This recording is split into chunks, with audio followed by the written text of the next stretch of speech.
Good morning, Scotland. Welcome to Indie Live Radio with me, Norrie Hunter. What a fantastic weekend in Ayr. If you've got any things you want to tell us about, if you were there, get in touch. Usual things, usual methods of getting in touch, as Kev just outlined. Saves me doing it again.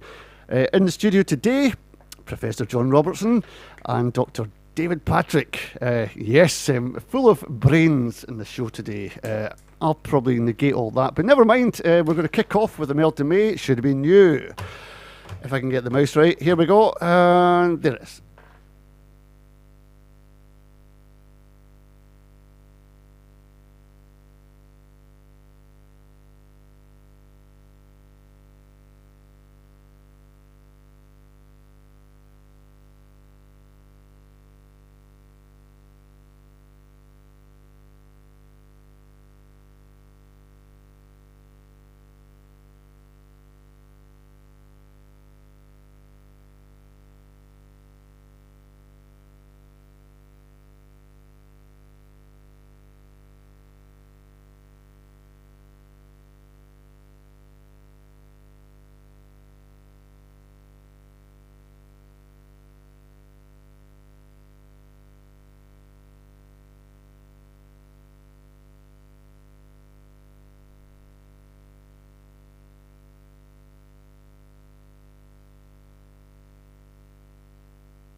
Yeah, Imelda May, it should have been you.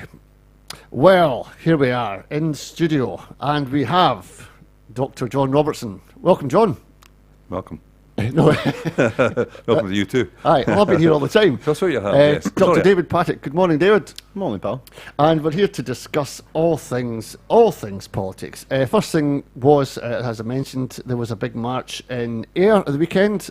Those of you who were there probably had a great day. I was there myself. I couldn't believe the amount of people that were. 13,000, I think. Yes, that was the organisers' estimate. It's very difficult to actually, guess these things, but it looked full. It did. And it was a perfect day. The weather was just exquisite, and everybody seemed very happy. I don't remember any kind of negativity at all. The local police were walking around thinking, I think this is easy overtime, because they were being Absolutely. welcomed and hands shaken and so on, and there was music, and it was. I mean, given that this is a Tory constituency and a Tory MSP as well, and a marginal seat historically, it was an achievement in that sense. I gather the local authority had been a bit obstructive with regard to the route, and they were unable to walk down the high street because of a bomb scare. Was there no building that was falling down or something, and they couldn't put the route past it because of falling masonry and stuff? Really? I'd heard. Well, it's interesting. Who knows? I'd heard it was a bomb scare, but then again, these things get around. Chinese whispers. I know. David, were you there, or did you see it on the live stream? No. I caught aspects of it on Twitter, and it, had a lot of the same positive elements that you have from a lot of the same rallies. It seems a very family friendly environment, as John mentioned. Like a lot of positivity. There isn't there isn't that aspect of division or combativeness about it. It's more a sort of friendly gathering. It's been several years since I've been at one of the Hope Over Fear rallies in Glasgow, but I thought it was an immensely uplifting experience. They are indeed, and despite the Unionists blockading part of the route, still no arrests, no hassle, and just trying to ignore it. And I think that's the best thing. All Under One Banner must be given a lot of credit for the way they organise these things, so there's no trouble at all. Because contrast that to the orange marches that went on in Glasgow. Thousands took to the streets for the annual Boyne Parade, which is the biggest such event of the year. But there was a few arrests, 8 arrests, and there was only 5,000 only. It's a lot of people, but 5 arrests, and it's a thing of the past, isn't it? I always think that these marches are something from the Dark Ages. Yeah. And when you compare the two, the All Under One Banner marches, where people are delighted to be there, you always get the feeling when you see an orange march, they're all very, they're all dour-looking. They don't really want to be there, but they're promoting a cause that they think is good for them, I guess. We don't see much in the way of statistics, but my understanding is that despite that big show and all of that media attention, that it is a diminishing phenomenon across the country. Their membership is falling. Although I can't quote the statistics, I must admit, but my impression is that there are pockets now, really. Something that was quite, when I was young, 50 years ago, it was a much more prevalent thing, and there were, I lived in Grangemouth, and I can remember being woken up on a Saturday morning at 7 in the morning by a band practicing nearby. I think they're but I live in Ayr now. I don't think I've seen an orange walk in Ayr at all. Oh, that's interesting. I don't think I've seen one. There will be one, of course, in one of the villages nearby, but yeah. So I think it would be useful to see some actually. Maybe I should have done that beforehand. No. See some research telling us just how big a phenomenon this really is, rather than its media size presentation. Well, when you have these orange marches go past Catholic churches, and in the past, David, they've been really badly treated by these people that go past. Now, that's something that can't be allowed in 2019. It's interesting that you bring this up, because a few of my friends that I grew up with are actually in the lodge, and I've had these debates with them, and the very point that you're discussing at the moment, I chatted with him the other night, because the way I look at it is, you may well be right if you say that there might be something archaic or of the Dark Ages about the lodge, but my sort of particular view on it is if it's legitimate and it's indeed celebrated for other groups to celebrate their own heritage, their own identity, so that can be, racially marginalised groups or, sort of like LGBTQ, etc. There's an argument to be made that people in the lodge who want to demonstrate their sort of sense of identity in being like Protestant, there's a legitimacy to that, or at least they've got the right to do it. But where it becomes very complicated is when you're, as you're discussing, is if you deliberately refuse to change a route so that you avoid going past a Catholic school or a chapel, etc. Then it becomes less of affirming your own identity, and it becomes more combative.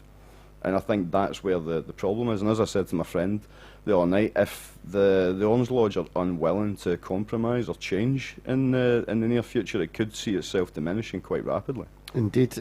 John, I had a friend as well who's in the Orange Lodge from Lark Hall, and he says, he was talking about his 16-year-old boy who's in the band, got him suited out, and he was looking really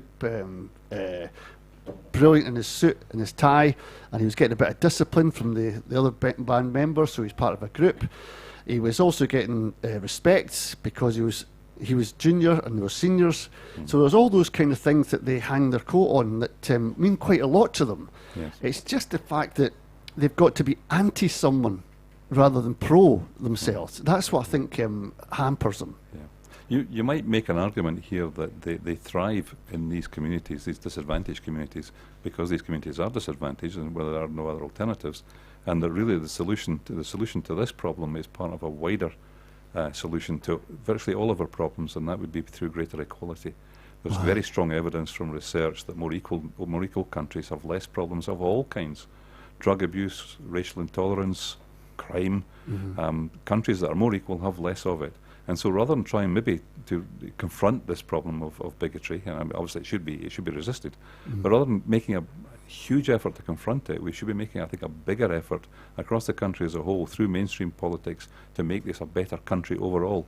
And I think all of the negative aspects of life in Scotland, I think, would of themselves begin to diminish in a more equal society. Brilliant point. We've got a bit of music coming up. We'll be back with the two guys just after this.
Johnny Cash, Ring of Fire. It's going to be mainly dry with some sunshine today, clouding over from the west this afternoon. The far northeast staying bright though. One or two showers may reach the southwest coast late afternoon. Feeling pleasantly warm in the sunshine, maximum temperatures 20 degrees centigrade. Right, where were we, guys? We're talking about all under one banner marches, and then we went on to the other type of march that was is prevalent in Scottish life. And you made the great point, John, that austerity would help. If we got rid of austerity, people might not have to go down this route of being seen to be doing part of a march or something. It seems to give their identity, and the less well-off areas, you do tend to get the Orange marches starting their roots and taking place. Sure. I mean, it's the same. It's the same with army recruitment. You know, people in areas where there is nothing to do and where their opportunities are limited and where aspirations are low, then young males in particular need to, it's understandable, they need something to identify with and to make their life seem meaningful in some way, and the Orange Order is one place in which they find it, and I think they sometimes find it in the army and in Afghanistan and so on. I mean, but This is, as I said before the break, this is part of a wider problem with inequality, and researchers now are quite sure that a more equal society would, of itself, gradually erode a lot of our worst features in our society. Indeed, and I think he's right, David. We've seen the adverts that are coming out lately. This guy was born in Kirkcudbright, but he was made in the Royal Navy, and it's selling this future to our kids of a life of action, a life of adventure, getting out there. The only problem is a lot of the soldiers who come out after getting their legs blown are on the streets with plastic cups. So there's a kind of front door, welcome in, but there's a back door as well. Yeah, certainly that's something I noticed, because since I've came back on this particular research trip, I've been in major city-wise. I've been in London, Edinburgh and Glasgow, and I've seen examples of the very thing you're talking about in every one of those ex-servicemen who have probably done several years in some instances serving their country, but as you said, it's they're all sort of paraded in a wave of optimism and fanfare when they join, but as soon as they've outrun the usefulness or the fact, or there's even just government army cutbacks. That's right. Very, very first people, and there's no safety net for them. No, there isn't. It's shocking. It is shocking. Well, we've come from all under one banner and marches to a different topic, so we'll just go back to, we'll finish off the marches. The one thing that I always ask people when they come in, marches, good thing? Do they make a difference? Do they get independence quicker? It's a very interesting question. I don't think there's a straight answer for it, but personally, I'm not. I've been on marches, and although I have a current excuse of a sore knee, which kept me out of the march in Ayr, I have a certain reservation about that. I don't think these marches will change the marginal voter at all. I think they're probably good for morale in the movement, and there's no reason why the movement shouldn't have a morale. It's morale boosted. So the people who turn up there feel good after that day, and maybe then they go on to greater efforts. I suspect that those who have their heels dug in against independence will, if they see a march like that, will probably just dig them in even harder. I don't think there may be some I think marginal supporters. I think the way to deal with people who might vote yes, but who voted no last time or are wavering and so on, I think is a constant kind of dripping of water of information.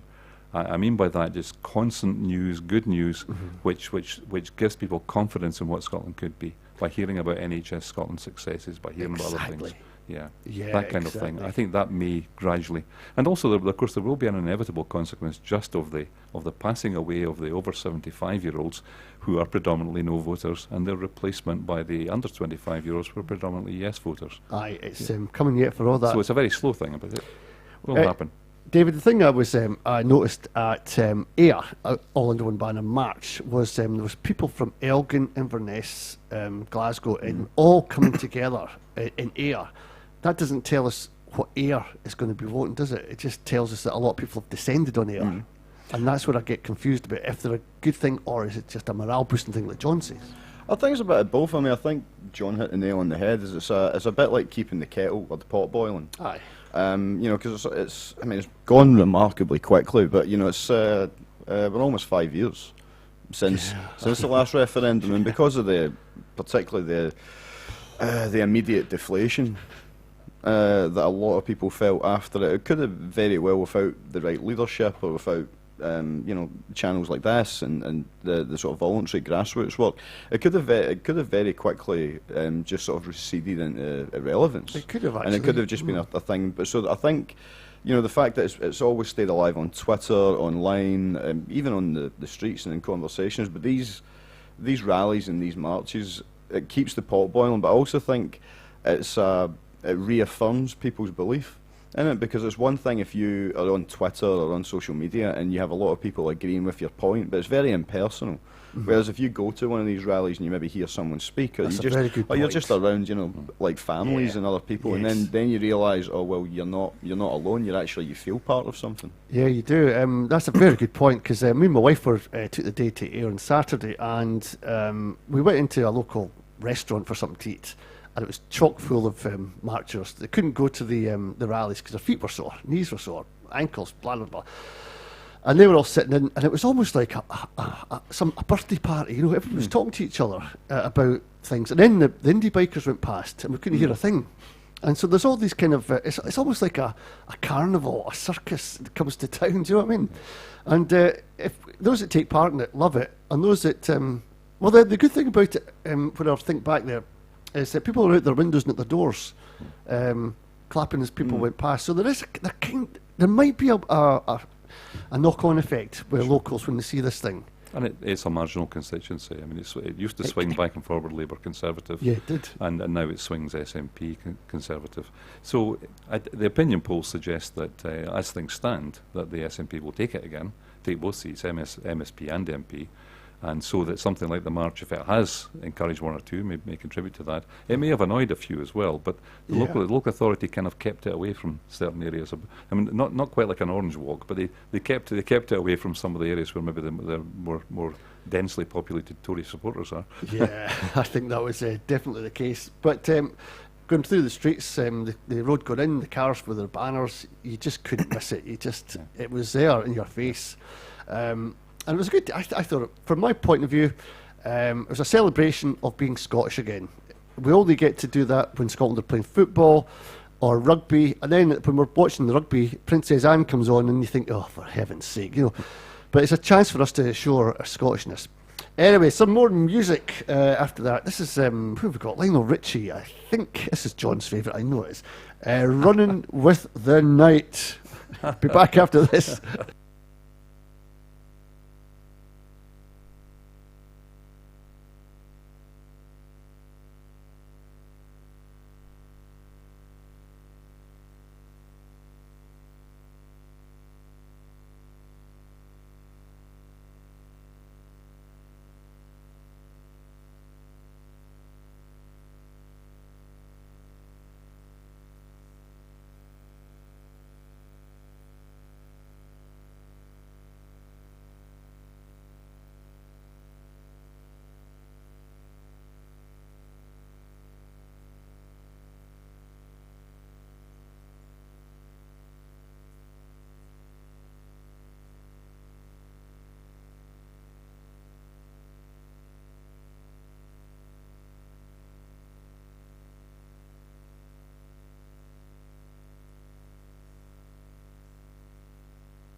David, impressive, isn't it?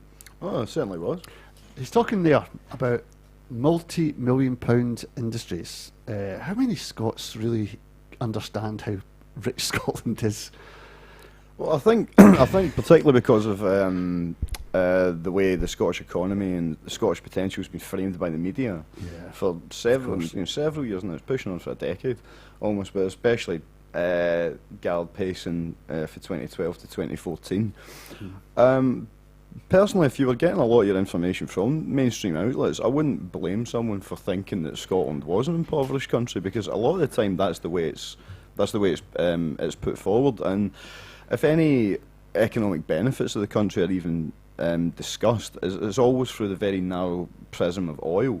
Yes. But Scotland's got so many more industries going for it, and almost endless potential, particularly in things like renewables and whatnot. John, there's a mention there about incredible recruitment, because we've got some of the best universities in the world, and what a place Edinburgh is to come and locate, because you can get to the countryside, and Edinburgh itself is just a picture postcard place to work. Yeah. We've got quite a lot actually, haven't we? It's not just quality, it's a kind of quantity of that quality. And that, I mean, for example, Denmark has eight universities, same population, Scotland has 11. So Scotland is generating a far greater number of, I think, in particular, technology graduates to actually fuel this kind of activity, to provide the engineers and the entrepreneurs and so on. And it's not just Edinburgh. I mean, I don't mean to badmouth Edinburgh, but Dundee is a centre of new technology activity. Indeed. And Glasgow is, I think, the #1 city in Europe for satellite production. It is indeed. So, these things are happening across the country. It is. We've done a wee programme on satellites and the £1 million industry that's sitting in Glasgow. And people laughed when we said there was a space age industry. And what we meant was that it's not here yet, but it's going to happen. Yeah. And it's going to happen big time. And Prestwick Airport was going to be used, I think, but now it's going, maybe Sutherland could be used as well, because it's got a big runway and near lights. It's a kind of flat place as well. Perfect for launching and takeoff. But the Tories tweeted that this was all aided by a supine press, that this was pie in the sky. And now we're seeing £1 million getting developed in Glasgow on the back of this. So it's the news we're not getting that really puts us back. And those that are in the, we talked about austerity, those that are in the lowest or the most poorest places tend not to watch things that will not impact their life immediately. So they'll turn on to, I don't know, Love Island or whatever it is on telly, something reality to get them away from their own hopes, and where they can get some kind of respite from day-to-day living. That is quite an impressive wee audio. A minute 35, but chock full of positivity about Scotland that we never get in the BBC. And that leads me on to my next story, actually, that was put out in the National yesterday. BBC is Tory TV. As SNP vanishes from the airwaves. The BBC have been accused of Tory TV over a shocking imbalance in its political guests in the month of June. You could put that down to the leadership contest with Boris Johnson and Jeremy Hunt. Got to be careful with that one. And there's another leadership contest with the Lib Dems as well going on. So, but anyway, more than half were Tory. SNP had less than 2% of all political slots in the UK. Tell us something we knew already, surely. Well, I think we have known for this for a long time. In particular, we knew with regard to Question Time that Nigel Farage appeared more times than the entire SNP on that, and that was the third biggest party in Westminster, and he was the leader of no party at that time. I think for much of that time he was leader. I know of UKIP initially, but he was appearing as a non-politician for quite a long time, and significantly more times than the SNP. The more recent stuff, I think, the waters are muddied here by the Tory leadership campaign, and I suppose you could argue that to some extent justifies a certain kind of focus on that.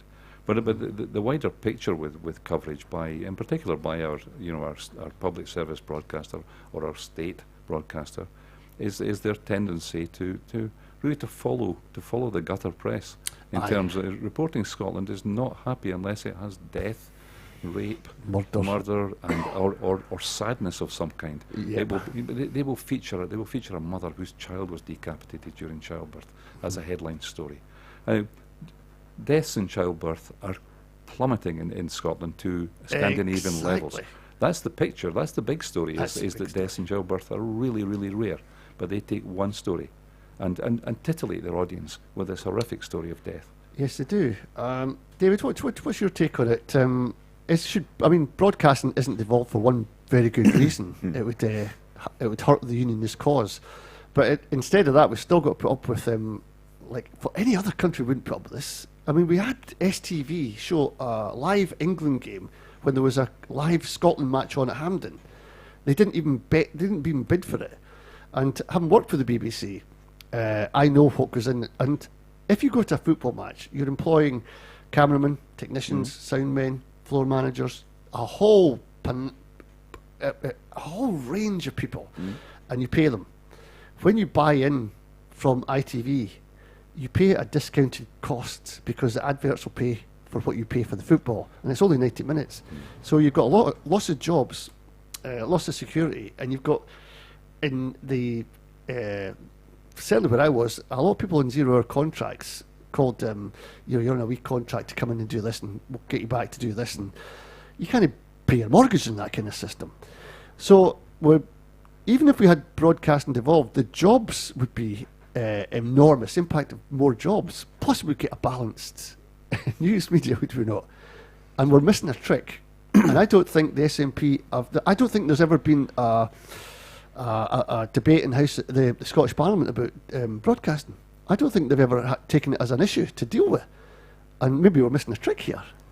Well, you did hit the nail on the head there, especially when you said that Scotland, as John was alluding to, is how marginalised Scottish coverage was. And there's an argument to be made that in the past, especially on a UK level, that could be justified because the SNP were a smaller group. Ideas of like Scottish independence were largely seen as fringe, and even at the level of Westminster, there wasn't a distinction made, between Scottish Labour priorities and Labour priorities. Are all seen as one and the same.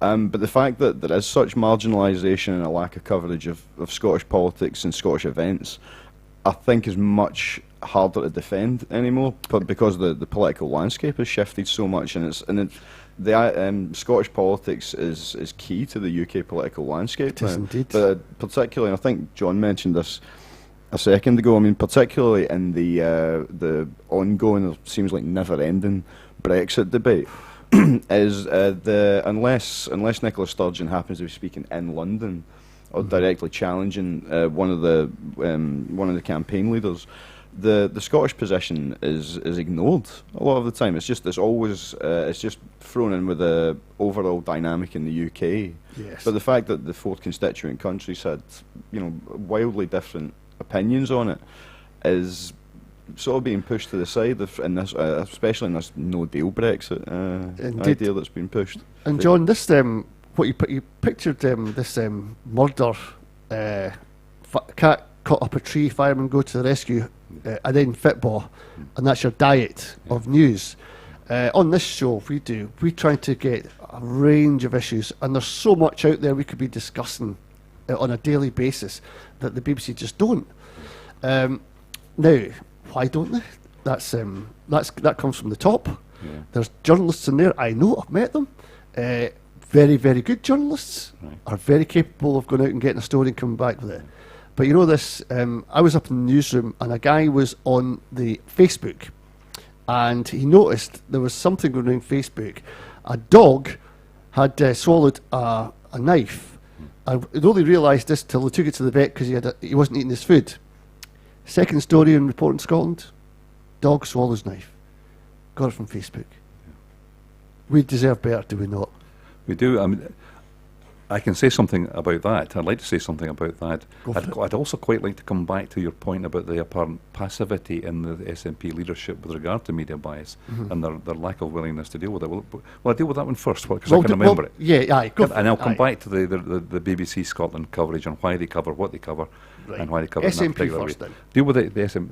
I think it's clearly an unpublished strategy since Alex Salmond not to confront the media out of fear that it will alienate marginal voters who are fond of anti-Beeb. And I think there's been a decision made at the highest levels in the SNP, which won't have been written down anywhere, to appear mature and competent and professional in government. And one way that you can weaken that is to be batting back all the time anything that the BBC says about you. So I think they're basically just absorbing it. They're absorbing all of that in the hope that they seem somehow above it all. And there are many in the I'm not in the SNP anymore, but there are many in the SNP and people who were maybe more fond of Alex Salmond and his more combative style, who are very angry about that. They're largely keeping their mouths zipped. But I think that is the strategy, is to deliberately not confront the media bias. That's interesting. Well, sorry, but do you want to say something about that before I come back to the other one? No, I'm just the point I was trying to make was in the Parliament itself. It could be the Greens, it could be anyone that brings up this issue to say, look, we need to discuss the broadcasting within the Parliament itself, and then get all sides talking. I want to hear what the Tories think about it. If they think it's great, well, here that's another thing we've got to put out, we can put up there and say, well, the Tories want this because. What do the Lib Dems? What do Labour think about this? You know, what do you think the coverage they get as a Scottish party? Well, a British party in Scotland. Yes. So there's kind of all kinds of views that could come to fruition there, and the Scottish public could then get an idea. Why don't we have broadcasting? I think they're missing a trick. Yes, well, I mean, the Basque Country has its own independent broadcasting, so does Catalonia, and even tiny regions near San Romania. Marino. There's, I think, 100,000 population. They have their own television station and so on. So we may come to that. We may come to that. And the current strategy since Alex Salmond is not necessarily the one that will last forever.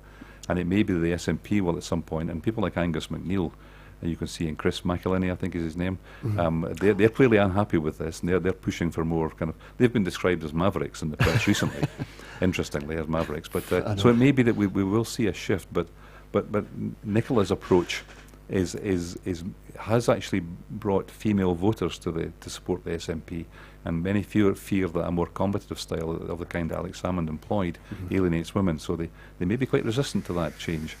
Can I come back to the first point about why Reporting Scotland and Good Morning Scotland, and especially those two, much more than the other parts of the BBC news coverage, cover what they cover? I think you could. There is no current conspiracy, to my mind. I don't think so. Nothing even vaguely like a conspiracy. I think you could argue, if you go back maybe 10, 15 years, that the leadership in BBC Scotland was very, very strongly connected to the Labour Party in Scotland. And the Labour Party in Scotland have been in power for a very long time, looking after Scotland on behalf of Britain. And I think that set a tone for what was the right kind of thing to report and what was the right way to report it. And I think the younger reporters that have come in the wake of that have just grown up, learning that that's what you do. These are the stories that are interesting. This is serving the public interest. Oh, NHS Scotland misses a target. Serving the public interest, and they report that. I don't think they, for a minute, sit around thinking, how can we weaken the cause for independence anymore? It's just part of the culture. They're just doing what they think is right. Well, they have, David, they have come on a bit, I think. There's two things that come to mind as John was speaking there. There's the media review on a Thursday with Stuart Cosgrove and Eamon O'Neill.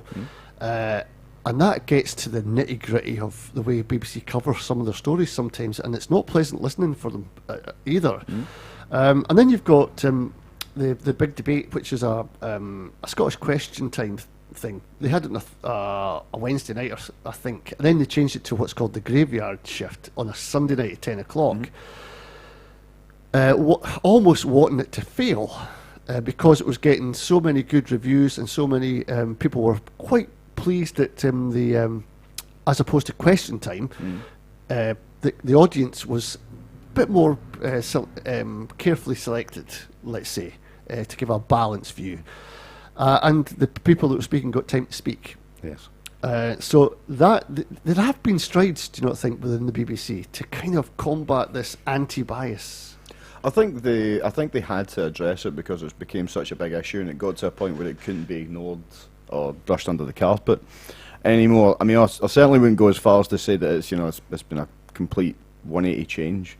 It's been very, very gradual, and there's a lot of the type of coverage that John points out is there still does seem to be this residual desire to paint Scotland negatively whenever there's a chance to. And a lot of the time, and again, John can speak about this with far more authority than I can, but it's one of those, you do see that there does seem to still be a trickling of negative stories. What I've seen differently in the coverage, if you want to describe this sort of bias, and again, John touched on this, is the coverage and the framing of Nicola Sturgeon has been, on the whole, more positive than it ever was for Alex Salmond, and that might be down to her personality, how she presents herself and whatnot. So I don't necessarily think the question of independence has gotten a fairer shake, but certain individuals within the independence movement haven't been demonised to the same degree as individuals in the past. But you still get things, John, like the First Minister of Scotland getting referred to as Sturgeon,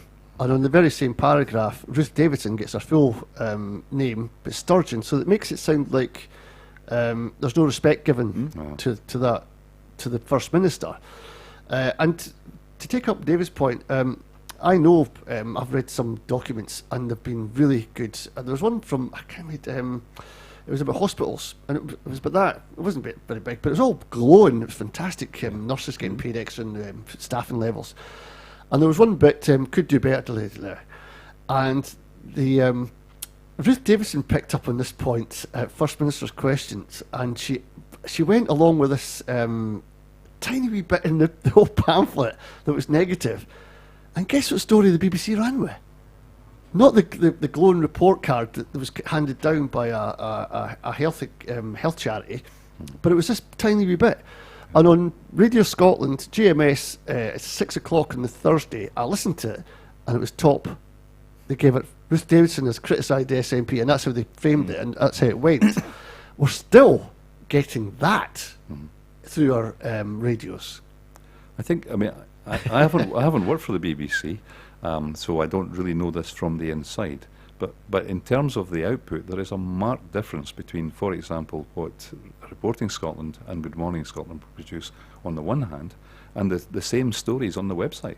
The stories on the website will be of very good quality often. Now, they have more time, more space to put the full story and so on, but they'll be far more balanced. And the headlines also, I think, notably, the headlines will not be, as you've described, picking out necessarily the only negative factor. Now, when I've spoken, I used to work with people who taught journalism, and I worked with the journalism students teaching them research methods. I didn't teach them how to write sexy stories. So they largely ignored me, I think.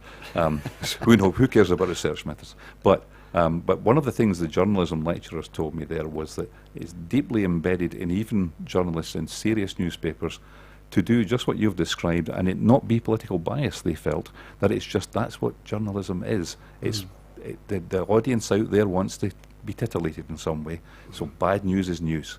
Yeah. And so that what they're doing, I mean, you and I may say, oh, that's terribly distorted and so on, but they will say, oh no, we're in a hurry here, we want the readers, we'll just pick out that bad one and use it as the headline, and they can read on, and you know, we trust them as adults. Yeah. But we all know, of course, they don't read on. They read the headline and move on. Just to finish, David, there was a graph on the European polls that put the SNP ahead, and then the others were kind of in below, and they shortened the graph. They said didn't have enough video screen to put it all on, but they could have made the other smaller, but they put the SNP one smaller and distorted the actual distance between the two parties in terms of voting. That's another blatant wronging of the facts, isn't it? Oh yeah, a huge part of it is, I mean, 90% of it's in the presentation. Is, you know, when I speak to people, you know, engage with people online, there seems to be this, from some corners, there seems to be this idea that the media lie regularly, especially like the likes of the newspapers and that.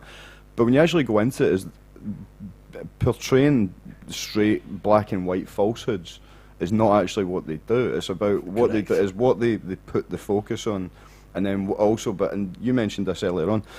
Not necessarily the more important thing might be what they don't say. So it's not necessarily that they're actually putting things out there that are not true, but it's things that are true and perhaps relevant to one side of the debate. They just exclude that. Yeah. And as you said, a lot of journalists, I think, do this so regularly because it's become so internalised. It's not necessarily that they have an editor sitting down and saying, right, you're going to lie about this and you're going to say this, this, and this. They know what to do. They know what their role is, and then if you're doing that day after day after day for years after years after years, it becomes an institutional thing, and everyone's doing it, but no one is really sort of consciously aware of it.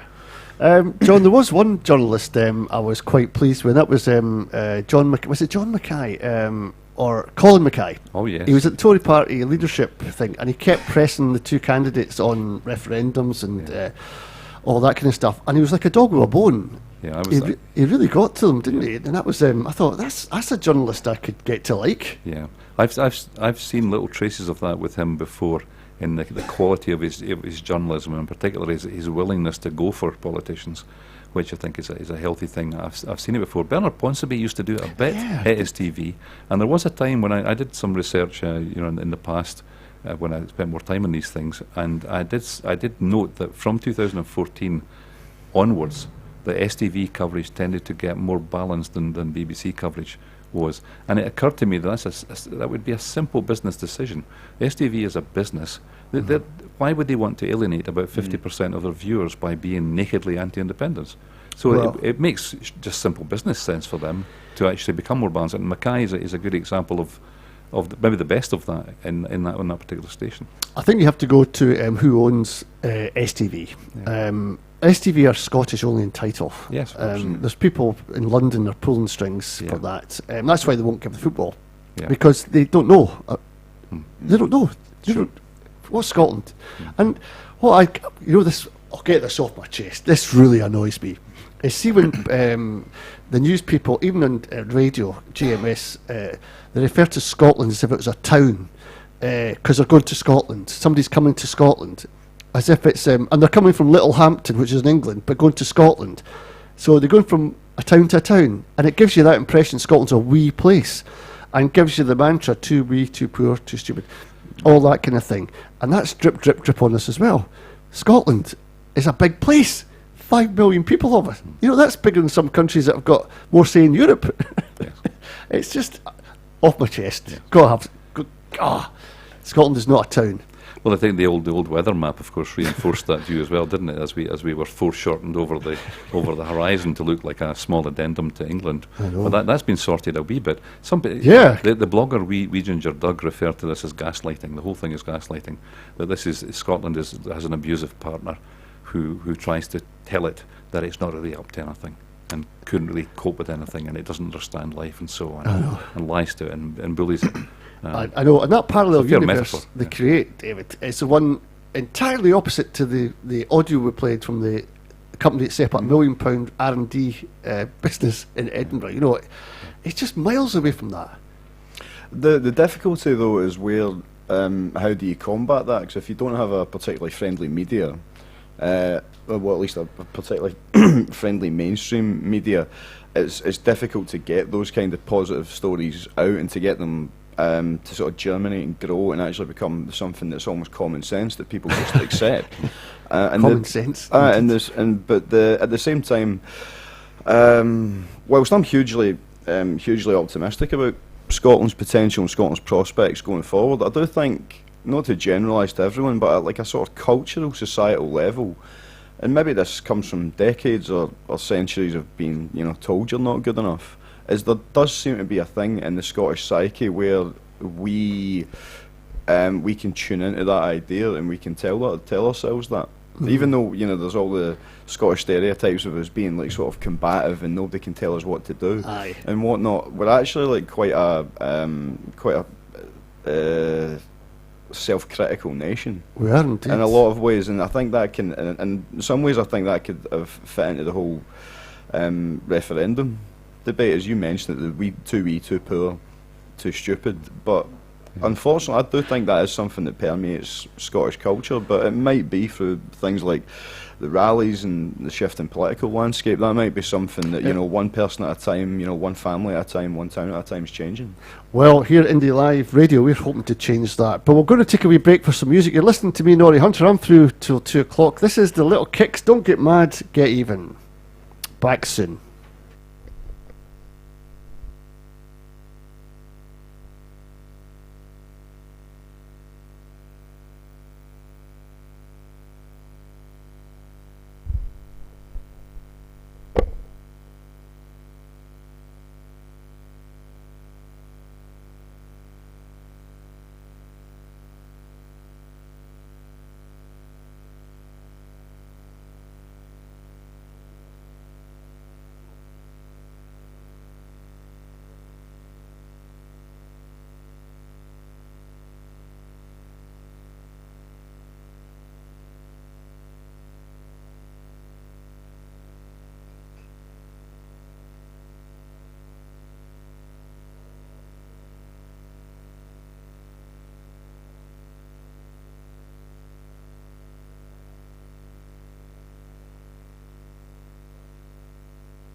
Now is the time, right enough. It's time for Fleetwood Mac. Big Love. Back after this.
Indeed, the little kicks. Don't get mad, get even. I'm just going to give out a couple of things that have come through. I'll bring John in a minute. Do you think the Orange Order marches should be banned? 60% say yes, 40% say no. 10,409 votes in that one. That's just a Twitter one, but it still gives you an indication of the feeling out there on Orange Order marches. But 40%, that's a big number as well. Now, there's another story I just found. There's a happy couple got married on Saturday in Ayr and came out for a picture with the crowds. And I think I passed them as I went back to my car. They came out to massive cheers from the marchers, and I think they got some of the best wedding pictures you'll ever get. That was fantastic. Now, the other thing I saw last night was, I was watching BBC, believe it or not, and this, there's a girl, Lucy Lintott. She's got motor neuron disease, and it's a terminal illness. And I watched it because I just got so engrossed in the whole film. Whoever did the production, fantastic job. Funny girl. I know she's got a life-limiting disease. She's an inspiration. And if anyone ever saw that, and whoever's got a daughter, the parents, they only want a daughter to live a full and happy life, and unfortunately that can't happen for Lucy.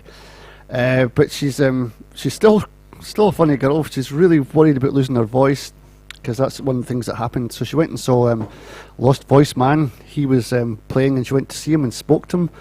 And that was a kind of revelation, because he'd never been able to speak since he was born. But she's seen how funny he was without being able to speak, and it was just a heartwarming story, and well done to the production company that made that. I don't know who it was, but it was put out on the BBC. It's on YouTube. I think it's called MND and 20-year-old me. 22-year-old me. Good stuff. Right, I'll get the guys back in, because was that good? You're better now, David? I feel like I can breathe again. So. That's a paradox, isn't it? Go out for a fag, thinking you can breathe again, better. How does that work, John? Well, I've only smoked 6 times in my entire life. Every occasion was coming down off a Scottish mountain in terrible weather and being surrounded by midges. Oh, it was a midget deterrent. It was an attempt to deter midges, but I think really I would have needed Turkish or Egyptian ones really to do that. Can I just say something about the wedding there in Ayr? Because the wedding was, the father of the bride there was Hamish Husband, interestingly named Hamish Husband, who was a stalwart. Army. Sorry? Is he part of the Tartan Army? Yes, I don't know what his title would be in the Tartan Army, but a leading light of the Tartan Army, I would say Hamish, and he's a neighbour of mine round the corner, and he's a yes man. Oh. And in the best possible sense of the word. Yeah. Well, that was handy. Can you imagine if it was 2 Tories that got married? They came out. He's still got a good wedding picture. Yes, his daughter may be a Tory. I mean, who knows? I couldn't possibly comment on. I mean, I have 3 sons and a daughter, and my daughter tends to be quite oppositional. Anything I say, she tends to think it must be untrue, as it often is. My 11-year-old daughter is totally with her dad, much to the angst of her mum, but who cares? Right. Bot politicians. Craig Murray has been putting out a piece. This is quite a big piece. He's shown how blatant the corruption of UK politics system is, because Boris Johnson. I'll just give you the piece. Boris Johnson made £235,000 in private donations between 28th of May this year and the 10th of June this year. That's not a long time. The banks put politicians in their pockets not through direct payments, but through massive, often 6-figure fees they pay for speaking at dinners. Johnson lists the agency who pays him, not the clients. Very clever.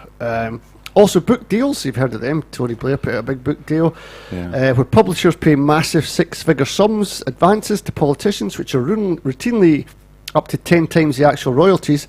Thus only makes sense when you realise that every single one of those major publishers is owned by a much bigger multinational. For example, until recently, Rupert Murdoch owned HarperCollins. So that's how they pay them, and they get in the gate.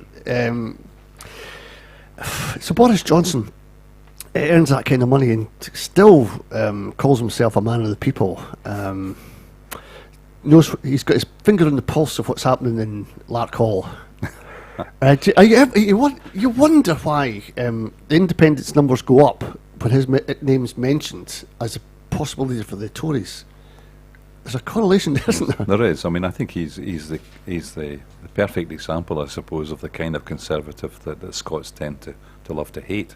You know, the Eton schoolboy, the sense of entitlement, and also the tendency to say things that are quite offensive about Scotland. And what is it described as? Benefit monkeys or something? I can't remember. Was that Liverpool? He said that about Liverpool as well. Has he not said that about us? Well, let's say. But it's fairly clear. I mean, he takes that very negative view of the Barnett formula, regardless of what he said recently, where he rode back from that. But he has in the past said that he thinks it's unfair that we have free prescriptions and that we have, no tuition fees and so on. He said all these things. They're all on record. You can't hide these days in the days of social media. But it doesn't really matter. It doesn't really matter to him because the people he's speaking to are, don't care about that. They may share those same views. With regard to the actual outcome of that competition, I don't think it really makes any difference at all. They're both Tories. They're both right of centre Tories, well to the right of the mainstream in the Conservative Party. They're both people who are bad for Scotland, although they might both be good for the independence movement. We'll see. Indeed. I tend to think it won't be enough to push us over. I think we need multiple factors to push us into independence, and I think they're all coming. The generational change, the kind of hard evidence about how successful government has been in Scotland by comparison with government in other parts of the UK. Mm-hmm. And I think that kind of negative push from the ugliness of the Tory leadership campaign, that will help as well. But it won't be enough on its own. Indeed, David, it does seem like they're trying to out-farage each other, these Tories, Hunt and Johnson, because the pressure coming from that side of politics on them is intense. Oh, certainly so. I mean, like rather than a race to the bottom, it's a race to the right, and it has. I mean, it's correct, absolutely. And it's been, and this is certainly something that's gained momentum in the pre and post Brexit period, and it's quite a worrying development because not only is it affecting, as you said, the sort of Tory party are taking Farage and the Brexit party's lead because they realise that's what's going to get them forward in the polls, particularly because a lot of English politics seems to be basically like a single issue phenomenon at the moment. It's all centred around Brexit. But the more interesting, or perhaps depending on your point of view, troubling aspect of it is that this is also bleeding into the likes of the Labour Party as well. And is it they are swinging more, even though their leader professes to be very left wing and whatnot. A massive part of that party are still from the sort of Blairite generation. Correct. And purely from a functional point of view, in terms of people want to be re-elected and keep their seats and keep all their perks and whatnot, because particularly in England, because England voted for Brexit, has been showing some demonstrable increases in right-wing tendencies. The likes of the Labour Party can't challenge it properly because they think they're going to alienate the English working class. Correct. So it's quite a worrying thing because I've made this argument to people, like colleagues and stuff in South Africa several times, is on a UK level I don't really see the divide as being between a left wing and a right wing, as I think more or less it's actually you've got the centre and you've got the right. The left wing, what it historically meant, doesn't really exist. Yeah, anymore. So the point of reference have completely changed. Indeed. John, we look down south. I've got chums that stay down in England and they are resigned to Brexit. They see no way out and they're Remainers. Down in Richmond, it's just outside, I think it's in London, but outside, I don't know where it is. And they came up for Celtic Connections. They love coming up to Scotland. And one of the things they said when they came up was how peaceful it was. There was no Brexit arguments. And I don't mean discussions or chats, arguments, because if you go into the pub where they came from, if you came in and you wanted a pint of English or British beer, you said it like that, somebody would go, just call it beer. Why are you calling it English or British beer? You know what? Making a stand on Brexit, making a stand everywhere you go. It permeates every part of life. So now instead of fighting it, they've just kind of well, that's it. We're going to be Brexited. End of story. And up here, we've got a Scottish Parliament, which incidentally, Theresa May was in her last days has said that this is the only one that's causing her trouble. The Welsh have negotiated the comeback of powers to the British government for 7 years. Stormont's shut. It's nobody opened, but the Scottish Parliament, those blooming nationalists, because we're switched on. We've got some of the best universities, etc., etc., etc. So our message doesn't seem to be working on that case, but the message down south, from what I know and what I've seen, is they're resigned. They're just resigned to it. What a shame. Yeah, I think one of the differences between Scotland and England, and they are drifting apart. And that's a gross generalisation. There are obviously lots of people in England, disadvantaged by the dominance of the Tory party, who hold the similar values to the ones I hold, and which we often talk about in Scotland, collectivism, care for the elderly, and so on. But I think one interesting thing I've noticed, I had 20 years in teacher education, is that the education I had, in particular in history, was the history of the British Empire. And that led me to leave school as an 18-year-old with the kind of views that I find quite unacceptable now, these views that glorify the British Empire. But in the period since then, there's been a shift which Scottish education doesn't always get the credit for, and that's that there's been an introduction of Scottish history into the teaching in schools, and there has been the development of modern studies. Now, modern studies tends to unavoidably drift towards the left politically in its explanation of the brutality of empires, including the British Empire. I think the English system has perpetuated that little England mentality, that idea that we were great once. And you see on Vox Pops, you'll see them interview somebody in a pub somewhere outside in England, and they'll say things like, "Let's have the empire back." Yeah. And they think Bulldog they can just spirit. invite them all back. Why doesn't Ireland rejoin us? and it's not because they're stupid. They're uneducated. The education system has failed them in that sense. They don't know what Britain did. Aye, David, I was watching a thing last night. It came on. It was on Twitter actually, and it was the I can't remember what it was. This Love Island thing. The girls are speaking, and they said, "Do you know Edinburgh's in Scotland?" She actually said that. Another one goes, "Nah," and I thought this is bad as the American one, where they don't know the countries outside America what the capitals are, because their education system has somewhat failed them, or it's too insular looking. Glad to see, and you're part of it, John, that the Scottish education system now, with the curriculum for excellent, love it or loathe it, I think it's a great thing, because with my daughter, she can expand her knowledge, where before it was all maths, English, spelling, that kind of thing, but now it's more broad, and she's playing fiddle, and she's learning a language, Mandarin, in primary school. Amazing. So it's how we teach and how we bring them up. But down south, there is this kind of acceptance. I hope it's not. I hope they can find something. But if all they've got to rely on is the Liberal Democrats to get them out of Brexit, I think England's going too far to the right to ever recover. Well, I think John touched on this a second ago. Is this Little Englander mentality, and I sort of, it was very prevalent in the media coverage, the newspaper coverage. In the build-up to the referendum, there's a lot of this harking back to the great achievements that what have Scotland and England achieved together.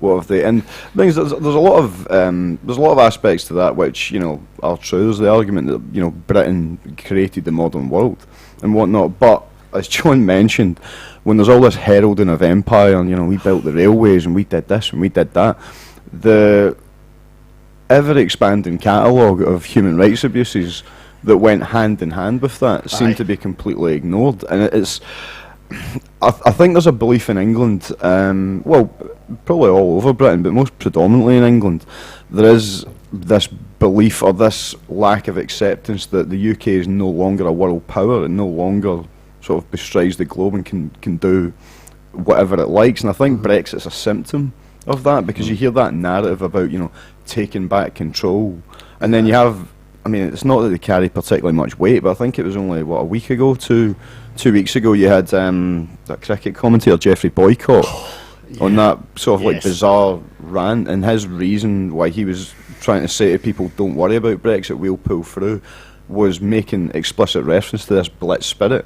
You just said, oh, well, we got through the Second World War, then surely we can handle Brexit, and let alone the fact that the Second World War was 75 years ago, and a completely different generation. Exactly. It's also quite worrying that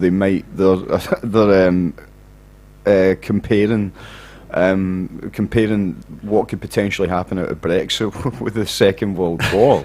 It doesn't exactly fill you with much hope going forward. But the way I think it's this belief that as I said, sorry, belief's the wrong word to use, a lack of acceptance that the empire is no longer a thing. It's very much a sort of, the empire's new clothes, as Britain is trying to pretend it's still a world power. But and people want to believe that, but there's not a lot of evidence that backs it up anymore. But David, is that not just a smokescreen, this empire, this willow on oak, this cricket warm beer past that they're trying to... Isn't this the case that it's happened all over the world? When I was at university, I looked at far right parties, and they all started off this way, about an insular look at life, especially in Austria. And the one party, one issue parties, like for the right wing, always get narrowed out at the polls because they've got nothing on housing, they've got nothing on schools or whatever, foreign investment. They've only got anti-something, pro-Austrian. And I'm just taking Austria as an example. When you've got that, you have to look for other things to dress up your one issue. And it has to be a false narrative that people can identify with and repeat, because that's what people tend to be doing. I mean, I saw Anne Widdecombe in the European Parliament, and I just thought, care in the community should come out with their vans and just take her back, because that is, for a seasoned politician to say that kind of thing, what has got into her head? Why has she not looked at both sides like a politician should do? But it doesn't seem to be. And we get back to this, our very, very, very, very first show here. We looked at why we had Brexit. And there was tax evasion directives coming from Europe. The only country that didn't want them was Britain. So what did Britain do? It panicked. And David Cameron, whose father benefited from all these tax evasion issues, decided to throw the bomb in, have a referendum. And he knew fine it would deflect this tax evasion. But people like us keep reminding them, I keep reminding people that tax evasion is at the heart of Brexit. It's not going to be covered up by smoke screens of bringing back control or control immigration. Crikey, John, you know immigration is good for Scotland. David, you know that as well. These narratives are sticking in people's heads. But these powerful economic groups behind the scenes, and Farage is a member of these elites, who, as you say, are motivated by the desire to avoid taxation, to be able to keep their money offshore, to have in their minds a model Indian or American or Russian style place of employment for people where they have no rights. Exactly. Then that's the driver for the whole thing. But of course you can't win elections with that, so they have to nurture the nationalist, the English nationalist, anti-immigration side of it. And it's people say, well, the minute you mention Hitler and the Nazis, you've lost the argument, but I don't agree with that. I'm going to argue that a similar thing happened in Germany in the 1930s, where the rich industrialists looked at the possibilities and thought the Nazis will help us preserve our advantages, our wealth, and so on, as opposed to obviously the communists who would take them away. So you have this is repeated throughout history, this particular pattern of powerful elites using populist movements to seduce an element of the working class into doing the work for them. Indeed. I just thought I'd bring it back to the item I put out, like blatant corruption in the political system. Now these banks, James Rubin, have you ever heard of James Rubin? No. Second richest family in Britain. Be careful you're not accused of anti-Semitism here. No. Labour Party have got enough on their plates than we had till there was. But he gave two donations totalling £50,000 to Johnson, part of UK's, he's worth about 18 billion. Money made from, and I'm quoting here from The Independent, money made from the pillaging of Russia's massive metal-producing assets, which were physically seized by gangsters in the chaotic Yeltsin privatisation process. The entire basis of their vast fortune was the exploitation of assets effectively stolen from the Russian state and people. So if you're getting your ill-gotten gains from somebody who's got ill-gotten gains, you're in a bit of a mess, you know. I think it's important to point out, though, that these are obvious dramatic cases, people like Johnson, we're not surprised in a sense that he's funded by dirty money in that sense. But there are others. Now, I don't have the facts at my fingertips here just now, so I'll say allegedly.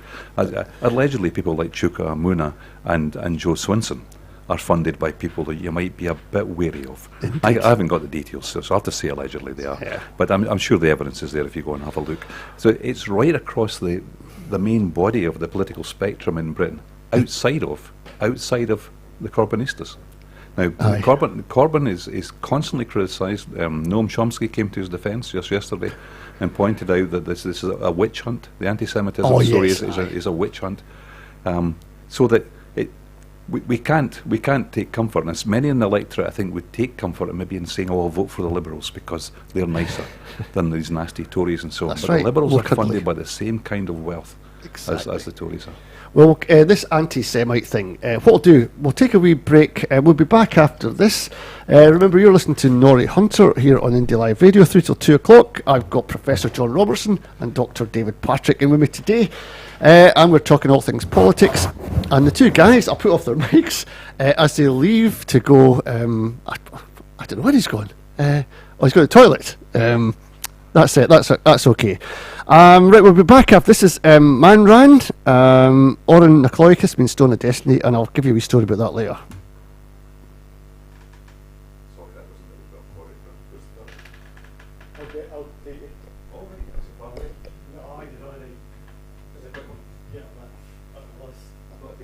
Toilet. I'm not desperate, I might be desperate enough on that.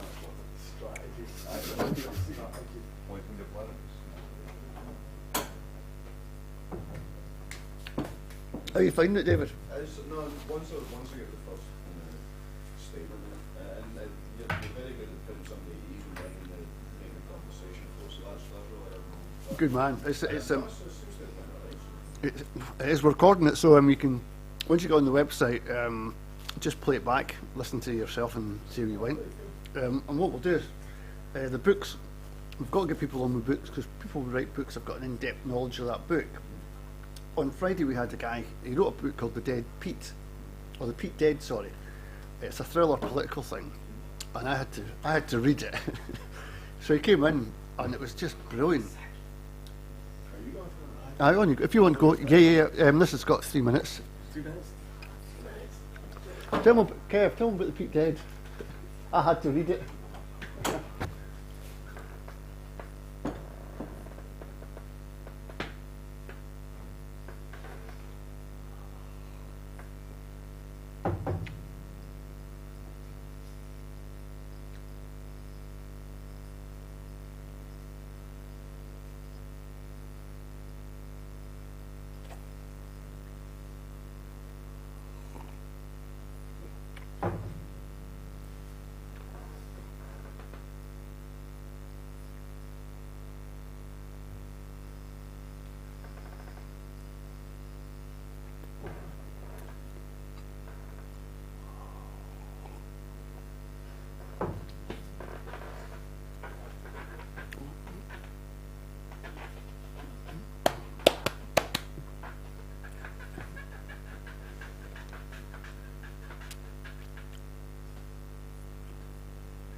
No, it's not fair, is it?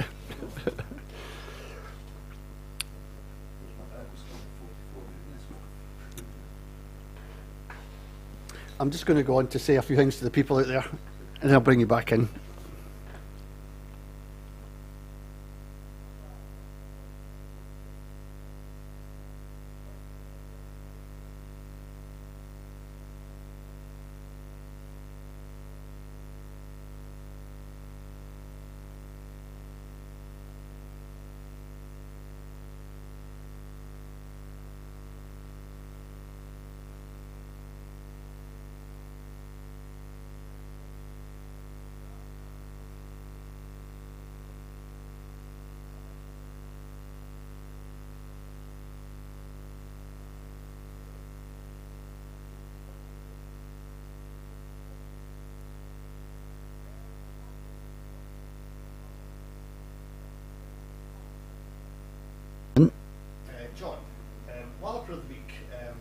this for the most stupid inane comment that a politician has ever said. We've had James Kelly's won it a couple of times. Surprise. Ruth Davidson's got it. Jo Swinson got it as well. Anne Widdecombe got it last week. Of course. We decided she was the champion. So we're looking this week for Walloper of the Week. I'm going to start with Rachel Hamilton, MSP, who says that the new figures show that less Scots are drinking alcohol due to the minimum pricing strategy. And that means more people will be going over the border to get their booze and come back again. And that is it's just pure rubbish politics, isn't it? It doesn't even make sense about what she's saying. So we're going to stick her in at some point to get a Walloper of the Week. I'll get the exact quote she's saying, but going over the border for your booze. This is like going over to France, remember? Yes, I remember it well, yes. And you go across and you come back with trolley loads of alcohol because there was taxes heavy. Yeah. And you only could get so much through. And she's thinking this is the same thing that's going to happen in Scotland. There's no proof of it. No. But she's putting out there as it's happening because that's bound to happen because people aren't drinking. Yes. Yeah. So she's in that. Any other contenders you reckon? Well, you've kind of dropped me in it there with this one. In fact, when you started off, I thought you were coming from Walloper of the Week to me. I thought, wait a minute, what's going on here? No. Am I about to be demeaned in some way? I mean, I can't think of an example, of course, because I can never think of anything when I'm just dropped in it like that. But it strikes me, it's almost certain that Murdo Fraser must have said something worthy of that at some point today. Or it's got to be topical, but yeah. So, somebody like Boris Johnson might be, yeah. Some spoil for choice here. Yeah. I really need time for that. Can I go back to the Stone of Destiny? Aye. It's maybe a mark of my age that anything anybody mentions, I know something about it from the last 60 years or whatever. And the Stone of Destiny, I have a different story about that. And this is quite a plausible one. That when the monks knew that Edward the First was on the way to steal the Stone of Destiny, they immediately swapped it from something that had been a latrine cover. And actually, the English kings have been sitting on a large slab that was used to cover a toilet.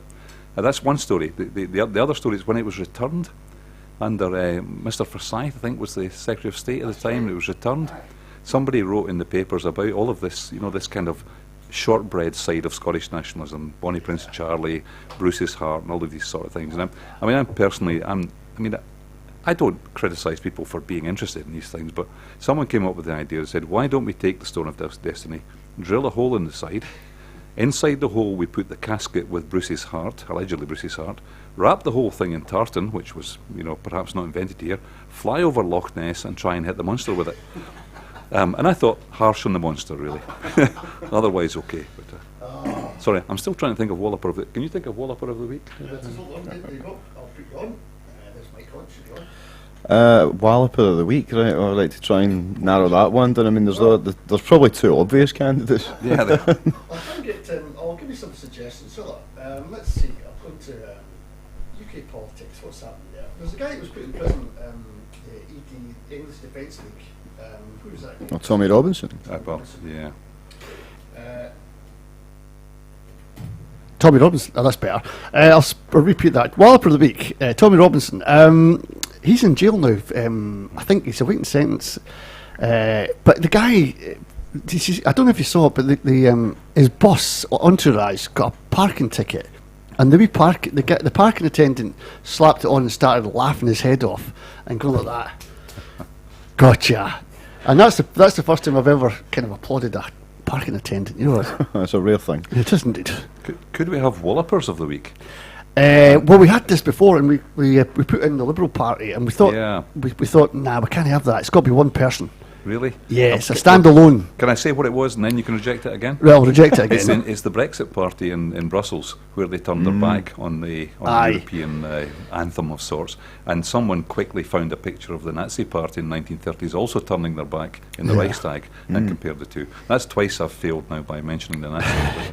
No.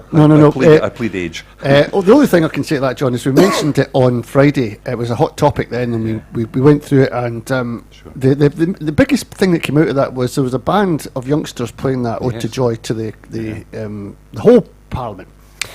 And my daughter plays fiddle, and she practices to play in Hamilton Town Hall when I come and see her, and she's great. So I know much work goes into preparing yourself for a tune, and the nerves and the excitement. When you go in and do that, and then you suddenly see people turning your back on you, I think that's a disgrace.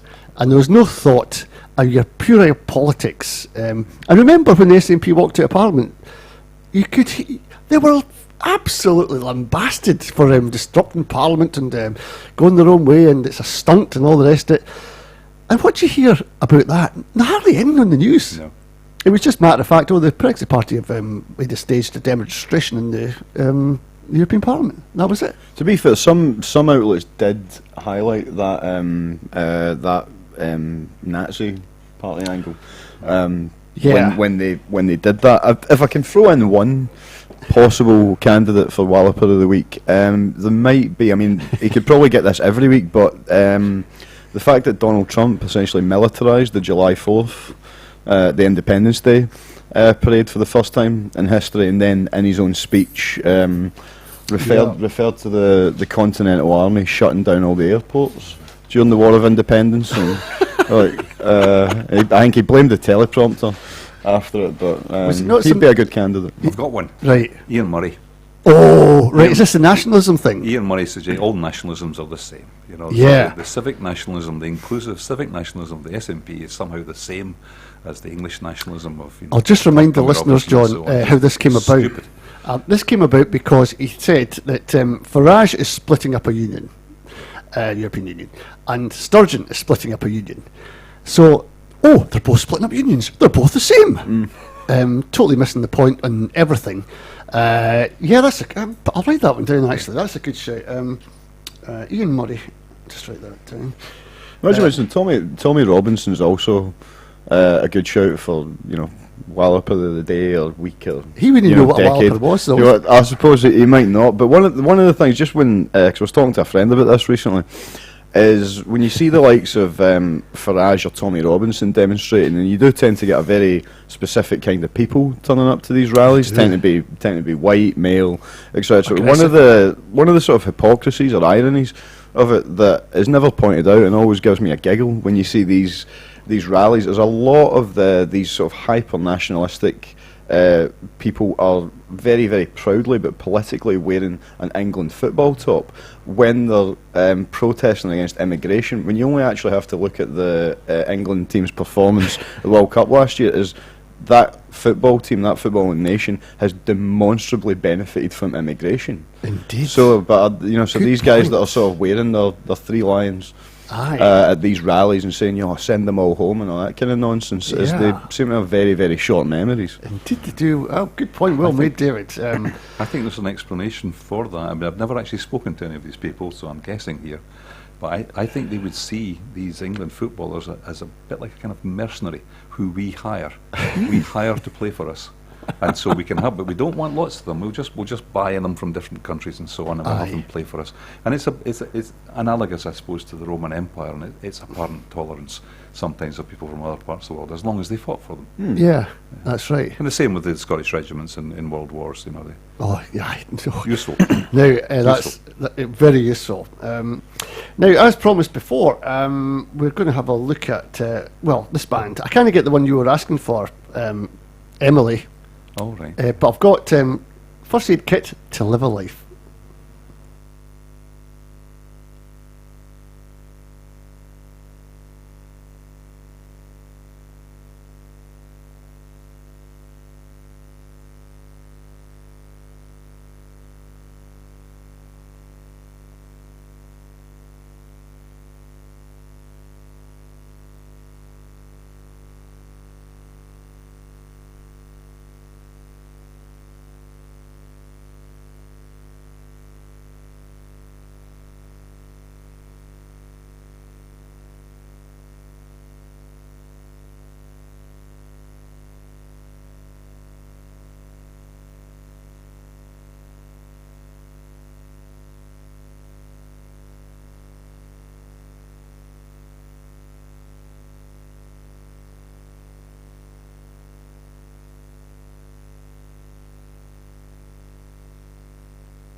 Okay, this next song is dedicated to my darling wife, Tamsin de la Harp.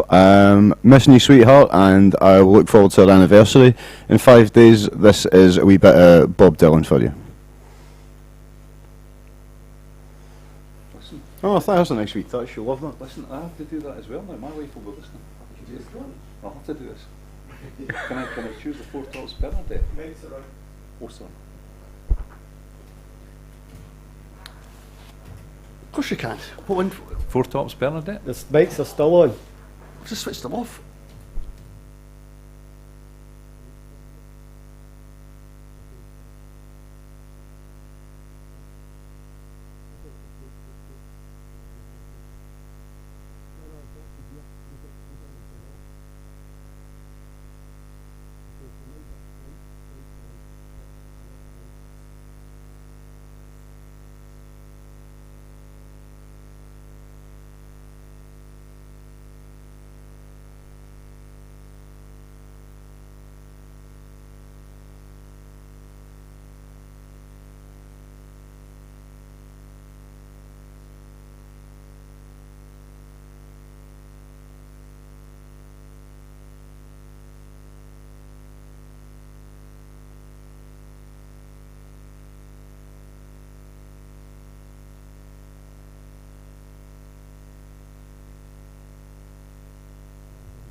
That was my wife, Tamsin de la Harp. Hope you enjoyed it. Just don't forget, David, that tenner's in the post, please. And you want to do one as well, John? Yes, of course. No, Yes. show without punch. That's right. Right, on the count of three. 1, 2, 3. for my wife Bernadette, it's not the Four Tops Bernadette, which was my first choice, but they It don't was. have it Didn't. because they're too young here. So instead, we're going to have the Rembrandts from the 1990s. But what's the title called? I don't know. No, I'll be there for you, Bernadette. I'll be there for you, Bernadette. That's it.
Yes, indeed, that was a Rembrandt's I'll Be There For You. That was John Robertson's request for his Dear Mrs. Bernadette. Hope you liked it, Bernadette. Right, not to be let out of the loop, Mrs. H, you'll be getting yours, don't worry. It's Ed Sheeran and Andrea Bocelli. Andrea Bocelli, is that right? Is that how you say it? Andrea Bocelli. Yeah. What You say it, David? Andrea Bocelli. That's much better than me. Andrea Bocelli. Aye. That'll come up next. What have we got? We have the Walloper of the Week. We have just decided that... who did we decide? Donald Trump might get it. That was one day. Tommy Robinson might get it. Yeah. But Ian Murray's out in front, I think, for that stupid statement on nationalism.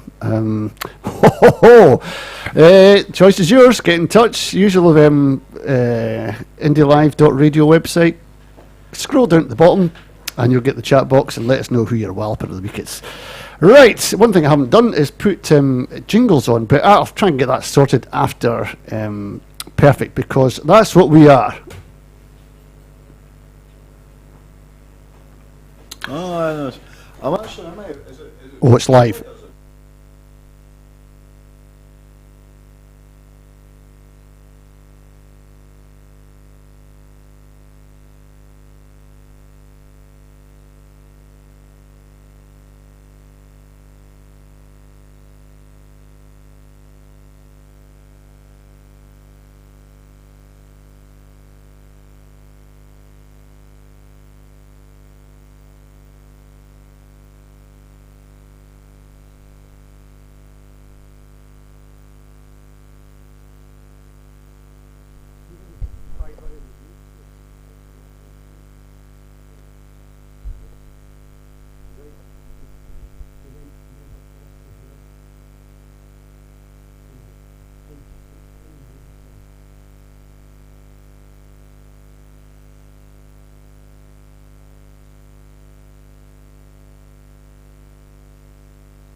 SNP due a reveal Plan B for India if new PM blocks referendum. An alternative route to independence if Theresa May's successor continues to block a new referendum could be presented to SNP members at their annual conference this autumn. SNP MP Angus Brendan McNeill and senior SNP councillor Chris McElhenney want the party to back their proposal, which they believe would overcome the obstacle presented by the UK government refusing to grant the necessary powers to Holyrood to hold a new vote. In a resolution sent to a conference committee last week, they call for a plebiscite on independence by autumn next year. Next, one of the world's top investment bankers now backs Scottish independence. One of the world's top investment managers has backed Scottish independence and the Growth Commission's proposals for the future of Scotland's economy. Michael O'Sullivan, former managing director of Credit Suisse's private banking and wealth management division based in Zurich, says that Brexit has detonated history in these islands and that Scotland would be better alone. Next, BBC is Tory TV as SNP vanish from airwaves. The BBC has been accused of turning into Tory TV over a shocking imbalance in its political guests in June. It was the worst month for SNP appearances since the National began its analysis of these figures in February. More than half of guests who appeared on the BBC's flagship political shows across the month were Tory politicians, even including those without affiliation, such as academics. Keith Brown, the SNP's deputy leader, said, "The BBC morphed into Tory TV in June." These latest figures are shocking, with more Tories appearing as guests than all other parties plus political commentators put together. World News. Catalonia, United Nations body calls on Spain to free prisoners. The United Nations body, UK Working Group in Arbitrary Detention, has called for the immediate release of 4 Catalan prisoners, some of whom have been in jail for up to 20 months. The group said the detention of former ministers Joaquim Forn, Raül Romba, Josep Rull and Dolors Bassa is arbitrary and a breach of the Universal Declaration of Human Rights. They are among the 12 Catalan leaders who were tried at Spain's Supreme. Ladies and gentlemen, Saturday, Sunday, Tuesday and Thursday between 10 and midnight on IndieLive.radio. We play you tomorrow's hits. Myself, JJ, and my mixed bag show. Tickets available now. Featuring at 11 o'clock, the intro quiz. Famous that quiz. Between 10 and midnight, Saturday, Sunday, Tuesday and Thursday. IndieLive.radio. Enough with the singing already. Listen in to IndieLive.radio, a new conversation for a new Scotland. Join the live chat at the website. Send text messages to 07507 248 856 or tweet hashtag IndieLiveRadio. Come join us. Now is the time. It's our time. Welcome back to Indie Live Radio with me, Norrie Hunter, through till 2 o'clock. Here's Jerry Cinnamon, Belter.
Scotland, the brand, it takes into account tourism, it takes into account textiles, it takes into account engineering, medicine.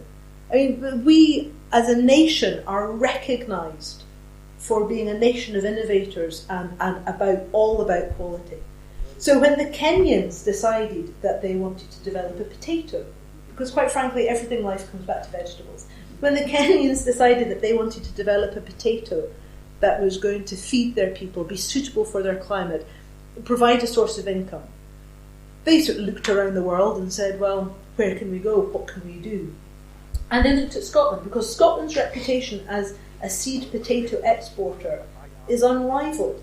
The Dutch are really keen to rival us, and we will find out that to our cost if there's a no-deal Brexit and tariffs on our exports go up. So Morocco, for example, would have to pay 40% more for our tatties.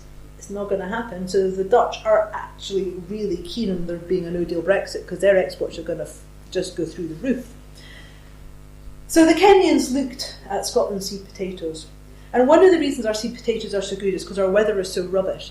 So this beautiful black soil gets really cold in the winter, lots of snow, and that means that most years the nasty bugs and beasties that are in the soil that could promote disease are kept in check. We also have an extremely diligent science base, agricultural science base, that checks the soil and checks the tatties. And we have a farming base which is very professional, and they work with the scientists. So everybody knows what's happening with the potatoes. We've got tatty rogers who check the potatoes. So by the time a potato is exported to, for example, Kenya, the farmers buying it know that they are buying a disease-free quality product. And there's not a lot of places in the world that can give those guarantees in the way that Scotland does. So the Kenyans looked around and went, Scotland, we'll have you, ask me your tatties, let's get some of your scientists and your farmers out, and let's get busy. So then they thought, we'd like, let's get a potato institute to go with this tatty creation. And it was the architect in Glam, it was the wee village that I look across onto, that got the contract for developing this Kenyan Potato Institute. Now, the reason why it matters for us to be aware of our brand, 80% of the seed potatoes exported from the United Kingdom come from Scotland.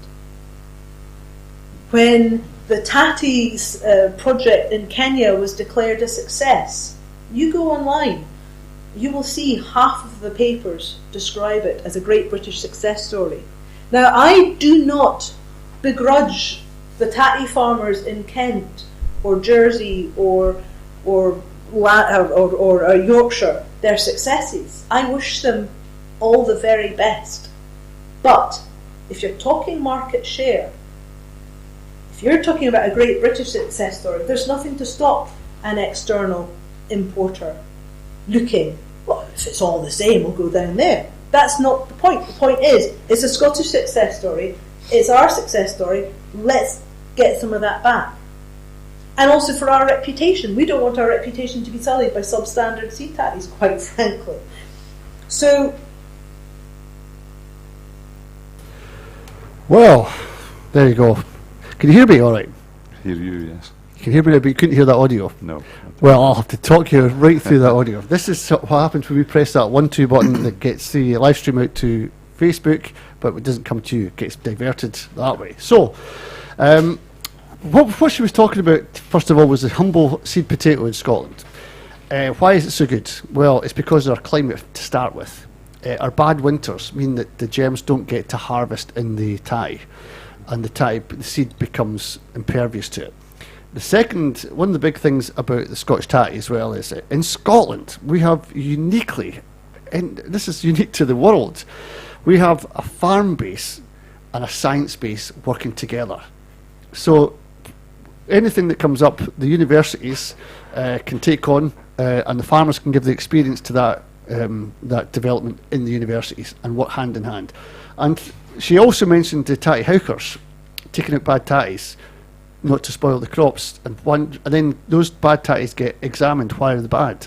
So we have got some of the best potatoes in the world, and for export, Kenya was looking for decided on a potato for their economy, to feed their people, and they looked all around the world. And where did they look first? Scotland, because the seed potato is germ free. Now, why should we rejoice at that? This is the big argument about branding. Scotland produces 80% of the seed potatoes and at higher quality across the UK. 80%. But when you look onto Kenyan potatoes, you'll see that as a British success story. She's arguing she doesn't begrudge you the Jersey tatty, the Kent tatty, the Yorkshire tatties, but Scotland has got a huge market share, and we should be parading this from the rooftops, but we don't. And this is the point she was making, because little things like that, the potato, which is a staple diet for Scots, remember, chips, tatties and mince, all over the place. We eat a lot of tatties, and we can export a lot of tatties. So the point is, when you see all these things you get branded in your shop, like if you go for a Hovis loaf, it's got a big Union flag in it. I've seen lorries going over the Kingston Bridge with big huge Union flags in it. Why can't we, she's arguing, why can't we put a Scottish brand on that and say it's from Scotland? Because we do things differently and we do things better. Why does a Scottish success story have to become a British one, and a Scottish failure become a Scottish failure? How does that happen, John? Well, it's back to gaslighting again, I think. Here it's part of a very, very long tradition of nearly 300 years of trying to control what is really a colony.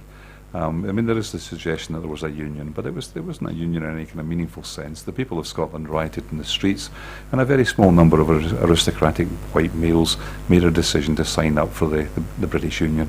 And from then on, in particular, the education system has played a very powerful role in convincing the population of Scotland that they're not really capable of running their own country, that somehow better together. We need the big broad shoulders. And so this is just a contemporary example, although I think things under this Conservative regime at the moment, there is more of a push to place the Union flag everywhere you can.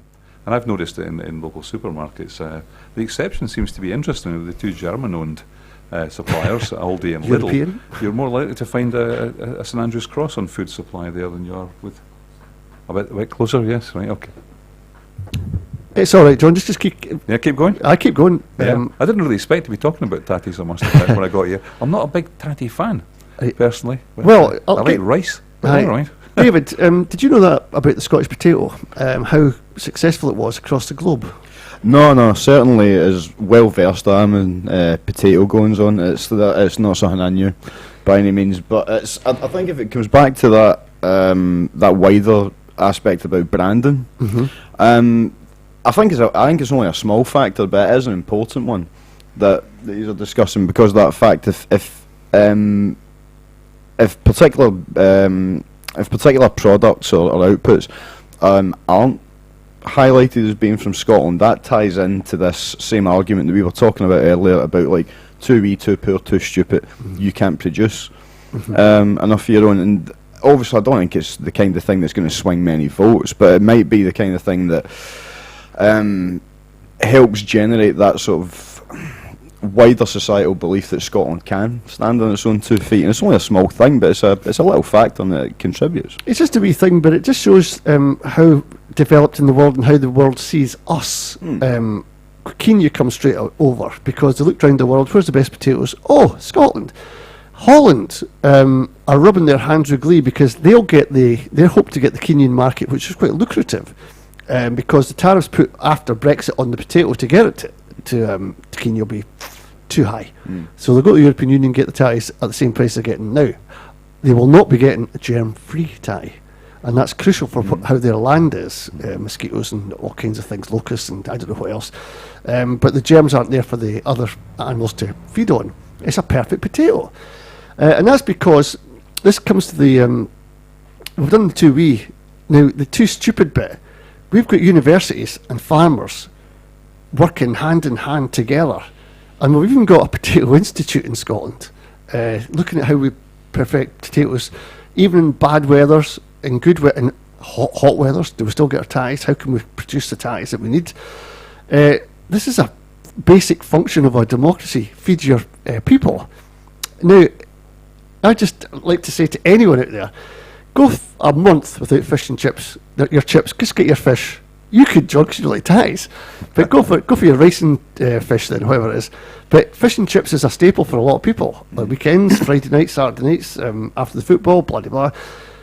Then you'll see how important that tatty is to Scotland. Do you know what I mean? It's just one of those things that can get into people's heads that we're blooming good at this, but we don't get recognition for it.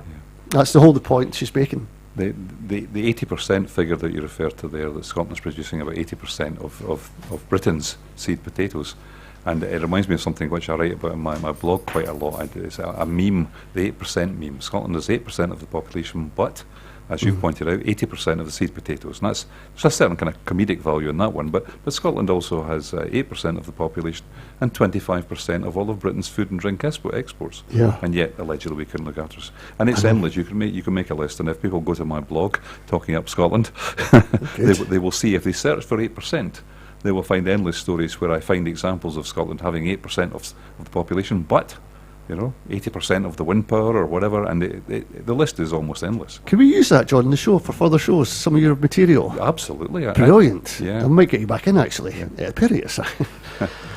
Definitely get you back in, David. You've got a book to promote. We'll get you back in for that too. Just on that wider point, no other country would sell itself short like we are getting sold down the river. I don't know, you go to these, it was a couple of weeks ago, there was a big, I think it was Edinburgh Royal Farm Show or something in Edinburgh, and all these farmers that are Tories, seeing all their tatties getting exported, and how can you buy into that? I'll call them British, it doesn't bother me. It probably doesn't. Is it worth talking about? Has it got any merit? Has it got any mileage, this kind of story? Sort of buy British. No, the Scots that do buy British and don't see any merit in arguing the other way. I think when it comes to like the Scottish produce and Scottish business ventures, there is a positive aspect to promoting that and promoting the Scottish distinctiveness of it. But I also think it's quite easy to oversimplify this argument, because, for example, one of the most famous, most successful, and most iconic Scottish exports is whisky. It's globally recognised product, and as much as that's a success story in terms of the Scottish economy, when you look at it in a bit more detail, and this may well have changed since I last checked this out, but the top 50 distilleries in the country, 48 are not Scottish owned. That's right. Yeah. So there is an aspect where these products could well be a demonstrably a success. But there's also an aspect is it shouldn't be simplified that because they're an economic success, Scotland are getting all the benefits. Of course, there's employment and industry and whatnot, but if the profits and whatnot are going overseas, that's a bit of a complicating factor. Well, it is. I was trying to make the point that the technology and the brains are here in Scotland, and we should promote that because we're not too stupid. But I take your point. Whisky is just they've got the gall to put Highland scenes and Highland names, Gaelic names even on their whisky, and then punt it. And even the Bell's whisky's now got a Union flag round it. It's when it goes to when you go out the airport, duty frees, and you see what's the other one? Haggis. You think that was iconic Scottish? It's been branded as British now. So these things are trying to diminish the Scottish state, try to make us more North British rather than Scottish. The Scottish thing is trying to be airbrushed out, but you can't do that. That's what marches, I think, are quite important. I completely agree with you there, Norman, but one of the things, I suppose, a counter-argument to be made, or a co-argument, if you want to say that, is a similar thing could be applied to different parts of the UK, like regions of England, because you don't have something, someone might write in and correct me on this, but it'd be rare to find something that's, like, made in Yorkshire. For example, and there's that regional specificity to it. So, what I'd say, Dave, is Yorkshire's a region, Scotland's a country, not like for like. Oh, they're certainly not like for like. But what I mean is, if the argument is about how do you market a certain area and how do you sort of generate a distinctiveness Mm-hmm. about it. There are like parts of England that might suffer from the same thing, and ultimately, to be pedantic about it, is all these exports and whatnot are still British exports, because the United Kingdom still exists as a political entity. So it's not like, you know, the packaging isn't being disingenuous. No. By any means. It's really just that I can see, but ultimately I can completely see why there are positive benefits to branding things distinctly Scottish. But as I said, it's not actually disingenuous to say these things are British, because they are. Well, here's the rub, John. The European Union was very good at assigning products to the area they come from, like Champagne, Parma ham, Arbroath Smokies, and Stilton cheese, those kind of things. When we come out of Europe, these things will be lost, and then we're going to be called British. And I think it's just to further the Brexit image they're wanting to portray. Yeah. Call me a old cynic. I think there's been an escalation in the presence of the Union flag since the Brexit vote, and I think that's part of it's not a conspiracy as such, but it's a kind of cultural shift, which is driven from the south to reassert Britishness against Europe, really, pretty much against their old foes in France and so on. And I think we're being dragged into that. I don't think it's really so much an attempt to actually diminish the Scottish brand, but I think the effect is to diminish the Scottish brand. But the drive is actually to reassert really Englishness in the context of Brexit. One day the English will wake up and realise they've been duped as well, because they've never got a chance to show their St George's Cross. Well, we'll come back to that after. Lloyd Cole and the Commotions, lots more to talk about, honestly. We could be here all day. Oh, it's getting well. Right, there it is. Better late than never. Lloyd Cole and the Commotions, Perfect Skin.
You're not on yet, John, but you soon will be, mate. This is Indie Live Radio, me, Norrie Hunter, through till 2 o'clock. We're just discussing what is in the papers, and I think, John, you found something. I found something quite interesting because we've talked about... Oh, John, back to Mike. Oh, in that case, I'll bring the paper over so I can see it. Poor John, he's a novice at this game, but a couple more shots should be good. Quite old to be a novice, actually. It's really disappointing in some ways. Lifelong learner. I was watching the BBC Scotland insert this morning, and they mentioned this story, which is in the National. Scottish firms' growth better than the rest of the UK. Oof. What? The report was almost entirely positive. There was a bit of a kind of but at the end, but not much. Right. And it reminded me of something. It's something that don't fall asleep, fans, but Karl Marx said about propaganda, and it's something that still applies today. The propaganda in the Soviet Union was entirely one-sided, and therefore nobody was taken in by it. Everybody knew they were being lied to by Pravda. But in the UK, a lot of people believe they're getting fairness from for example, BBC. And that's because the BBC do, on occasions, report in ways which are supportive of Scotland and its future. And they did that this morning.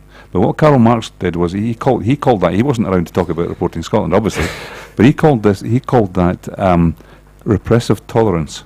That's where an intelligent system will occasionally feed you something and you'll be able to think, oh, wait a minute, they're not being unfair all the time. They've told the truth here. Yeah. But it makes the rest of the propaganda more effective because you think you can trust them. That's right. And this is a good example of that, I thought. Yeah. And what was the story? It was Scotland's economy is growing faster than the UK's? What was it? Scotland had the highest rate of new business growth in the UK during June, according to the analysis from the Royal Bank of Scotland. There was a but. I'm looking through the National story to see whether the but appears in their version. It does talk about a mild contraction towards the end, so the National have been balanced as well. That was the story that jumped out at me because it reminded me of reporting Scotland this morning. Well, that is. What about you, David? Anything that crops up? Any foreign news? Well, the story is actually, it's not a story, it's a comment piece. Right, aye. That I found. I've seen this debate coming up quite a few times. It's an opinion piece by Caroline Leckie. Oh, right. And the title of it is, and this is a debate I see on Twitter every time I log in, basically is she's saying there might never be a better time for Indie Ref 2. And she does raise some very interesting points, particularly sort of divisions in the UK political landscape, the weakness of Labour in Scotland, which has been a phenomenon for a few years now. And it's from reading it, I only actually read it during one of the breaks, but it's she does raise a number of interesting points, but I might take issue with it, as I think it might be better to wait a couple of years down the line, to rather like post 2021 when there's in the Scottish Government. We had this discussion on it. It's an important discussion. On the show we've had people, French nationals coming on, German nationals, people who are going to be suffering from Brexit. People who've stayed here 40, 50 years, came across on a European passport, didn't see the reason to get another one because you didn't have to. Now the Home Office is saying, no, you've got to renationalise, you've got to fill in forms, and a lot of them don't understand the technology. You can only use an Android phone, for example. They're wanting us to go as fast as we can, because if we don't, they're going to get kicked out. So when we say 2 years down the line, we're forgetting about some of the people in our country who might suffer badly, because a lot of the times when we spoke to Dr. Muriel Projet when she was on, she goes back to France. It's a changed country since she was there as a girl. She came over here. She speaks, she's two languages. She Christian Allard as well, the MEP, sorry. He's representing us in Europe. We can't see these people getting kicked out because Home Office deem them to be illegal aliens. We have to get independence for them first. But there might be an argument though that Russia, because I see this on, and I can completely understand people's perspective on it and people's desire to get some real movement and some real momentum on this, because as we mentioned earlier on, the likes of the All Under One Banner movements and the sort of ongoing social media debate. A lot of people you see the hashtag, use the mandate call a referendum now, Yes. and I can completely understand why people are getting sort of itchy feet about this. But if a second independence referendum is called at the wrong time or an inopportune moment, if there was a sort of second failure, a second poor campaign, then that could really could really kill it in the water for a long time. Whereas and this is purely speculation on my part, and I don't know. Fine. In my opinion, isn't more valid than anyone else's. But I would think that post 2021 is a more realistic time and a more opportune time. What do you think's going to change between now and then? I was going to say that the Brexit shenanigans might have been worked out, but there's nothing that's happened in the last 3 years that says that I should actually expect that. But I think as long as whether it's no deal, whether it's rejected, whether it's they just press the reset button on it. Whilst Brexit is the dominant political narrative in the UK, and there hasn't actually been a functional solution to it, whichever way that may be, that's going to become far too much of a complicating factor, and it's something that they'll play upon. What I say they, like the pro-unionist elements will play on that, because they'll use the exact same narrative that came out in 2014 of highlighting this idea of uncertainty. We don't know what the future holds, and if regardless of how Brexit plays out, that's going to lend itself to repeating that narrative. Whereas post 2021, I think particularly if they got a sizable majority in the Scottish elections, it strengthens the hand. And it gives it further legitimacy. But again, that's pure speculation on my part. I'm just, What about you, John? Do you think it's stick or twist? How do you see the referendum campaign starting, and when will it start? Well, I think I share David's uncertainty, and I think anyone with anything between their ears should be a little uncertain, because nobody really knows what's going to happen. I do think back to the run-up to the first referendum and the gap that was closed. A massive gap was closed, about 20 points to reach the 45%. So here we are just now, not in the middle of a campaign, and only really needing to close it by 1 or 2%, and if you wanted to be comfortable, maybe 4 or 5%. So looking at it from that perspective, you might think it's a good time to go. I think we should almost certainly, I think the Scottish Government should request permission to run a referendum and have it refused. Because it will be refused, and then use that rejection to fuel the campaign and to begin the campaign. Now, whether the campaign should lead towards a referendum later, or whether it should just be that we run on a manifesto for UDI after an election in which the SNP campaign on the basis of a vote for them is a vote for independence, and that they will declare independence if they have a majority in the Scottish Parliament. I'm kind of favouring that latter path now, because if you look at, again, it might be an age thing, the independence movements in the past, Philippa Whiteford talked about how well worn the path is away from Britain into independence. Hundreds of countries have walked that path, and most of them have had to do a bit of fighting for it. I'm not suggesting we have a civil war like Ireland had and so on, but I think we might need a slightly more aggressive approach on that run-in. So the thing to mention on that one, John, is none of those countries have had a border with England. They've all been foreign. They've all been distant. Scotland's got a border. Ireland was very close, and in terms of population, very overlapping population. Yeah, quite a huge number of Irish people in England at the time of the Civil War, even. Well, I just mentioned that because I was speaking to a group at the march, and they were on about borders, border control. Borders are there for they aren't bad things; it can be good things as well. And their biggest concern, if we have a referendum, that the old debates, I think you mentioned them, David, to be resurrected, like Checkpoint Charlie's at the border, and Checkpoint Charlie's, and barbed wire fences and all that kind of stuff. But they're going to be coming in to talk about why that wouldn't be the case. And there's plenty precedent in other countries, neighbouring countries, that doesn't happen. I mean, after a brutal war in the early part of the 20th century, we quite soon after that brutal war in Ireland, we had a system where no passports were required. Yes, Because the economic right. links were so strong between Ireland and the Yep. rest of the UK. Indeed. That there has been virtually no violence in Scotland. The idea that there would be some kind of heavy border checks is naive. English manufacturers want to sell into They Scotland. do. There's a flow of trade there. They wouldn't allow their political leaders to. And this impose. gets back to my point, David, about 80% of the potatoes are in Scotland.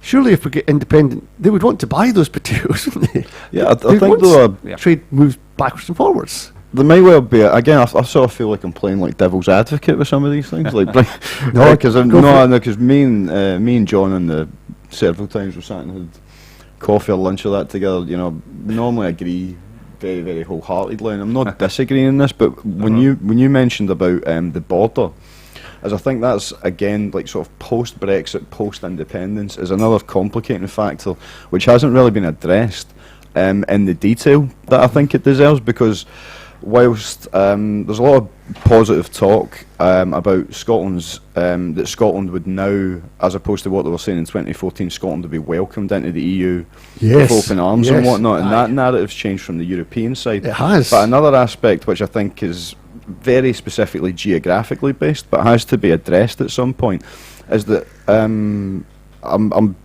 forgetting the exact figures, but something in the, like 65% of Scottish trade is with the rest of the UK. So if Scotland was in the EU and an independent country, depending on whatever deal Britain Britain agrees with the EU, could be a hugely complicating factor. And it's a strange thing. You might actually hope that Britain gets a good deal in terms of like trade Absolutely. policy, so that like further down the line, if Scotland becomes independent, It'll be it an easier- isn't. Yeah, you aren't actually beholden to the one European country that you border, but isn't part of the same trade bloc anymore. Does that Yeah. make sense? It does indeed, yeah. It's, Right. but it's very convoluted. Yeah. I'll tell you what we'll do, Joe. We'll come back to this issue. We're just going to go for some music, get our breath back, and listen to Starline Vocal Band. This is afternoon. Well, it's an afternoon delight, actually. Back after this.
lioness, they're leopards. Leopard. They're leopards. They're Darlin, absolutely sure. vocal bands, Afternoon Delight. The boys are speaking in good form. We're talking just off air. I've got another earpiece in my ear. I don't know what Kev's trying to do to me.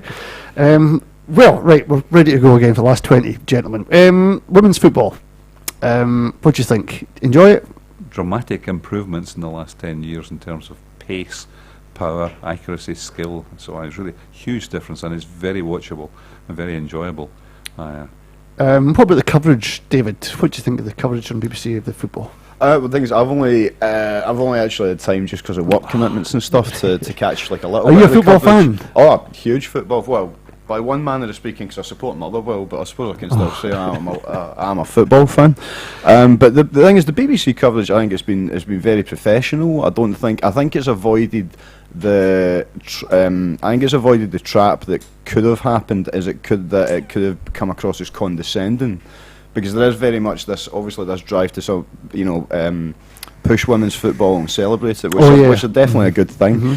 But sometimes in other fields of life you can see that, and it becomes almost patronising. Like, aren't they doing well? And the thing, whereas I think there's been a difference, particularly in the later stages of the Women's World Cup, where it has been just looking at them as professional athletes, at the top of their game, best in the world, and I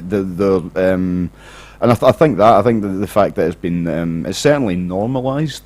Like this sort of coverage being on TV, and I could be wrong about this, but I think it's the most watched Women's World Cup ever. And certainly had the England team had record viewing figures and whatnot. The only thing, and not to sort of rub it in or anything, but it was telling that the way the England team went out was just so typically English as well. A missed penalty. Wait a minute! Typical how Scotland went out. Do you remember that, John? Yes, Blimey, that was heartbreaking for those girls. Although I thoroughly enjoyed watching our girls play football. Yeah. I don't care how they got on, just to be participating. Just to see Scotland at a World Cup. I mean, the last time I saw Scotland at a World Cup, I was in first year at high school. It was in 1998, and that was one of the things I was immensely proud to watch. It was great seeing Scotland at a World Cup. Here's the thing that I'll bring you all back to this again. The fact that when people visit Ayr and get their flags out and put their kilts on and they march down, they're celebrating Scotland again. And we all love doing that. And that's half the thing about these marches. It's just celebrating Scotland. It's not political. It's not anything like that. It's just like following the football. You get passionate about it, and it's your country. And you accept what you've got, warts and all. We get put out in Argentina and a stupid ref, and that's all gone. But our girls were brilliant, I thought. Yeah. There was something, unfortunately, all too familiar in the reporting of the games, and that's that during games in which England were not playing, the commentators would spend quite a lot of time talking about the England team instead of talking about whoever was playing, United States, Netherlands, or whoever. And that's a phenomenon we know from the men's game, that when two teams not England are playing, they would talk about England instead. So the commentators haven't improved a lot, I don't think. No, they haven't. But any reference to 66, David, and they're in there like a shot, aren't they? I don't usually require a lot of prompting for that to come. And it was funny, the other day, one of my friends did say that he had this sort of like cognitive dissonance because he wanted the Lionesses to win the World Cup, but at the same time as he couldn't really be bothered with the 50 years after that, where it would be 2019 would be referenced at every possible opportunity. And I think that's obviously something we've all experienced. But the thing is, John, if England girls had won the World Cup, I think independence would have come a lot closer. Yeah. Can I make my moan about the Lionesses? Yes, here? Yes. Because again, it's maybe another old man thing, but they're not lions on the England flag. The England badge. They're leopards. They've always been leopards. The Scotland ladies team was the Lionesses, and the England team were the Leopardesses. I think that's the feminine of leopard. But, yes. It may seem like I'm nitpicking here, but I think it's important to get these historical facts correct. Why have they got it so wrong? Exactly. I don't get that. They obviously think lionesses sound better than leopardesses. Probably. Or they don't know. Oh, well, it's 3 lions on a shirt. Remember the song? The song. Yeah, which was clearly mistaken as well. Yeah. Where do we go from this? I don't know. Get yourself sorted, England. Know your country. That's what I say. Lionesses. Well, were the winners America? Did you see it? The final? Yes, yeah. Something I spotted, and maybe others will have actually been able to measure this properly. An awful lot of games seem to be 2-1. I noticed an awful lot of games that were 2-1, and there were hardly any games where more than 2 goals were scored. The Taiwan game, that was a big score. There was one, America, yeah. Yeah. So about 8 Thailand 13-0. Thailand, was it? Big pardon. there were a lot of very competitive 2-1s. Yeah, 3-all. I remember that game. Aye, so that was good, I think. That was. It was 50 minutes to go. We're up 3-1. Yeah.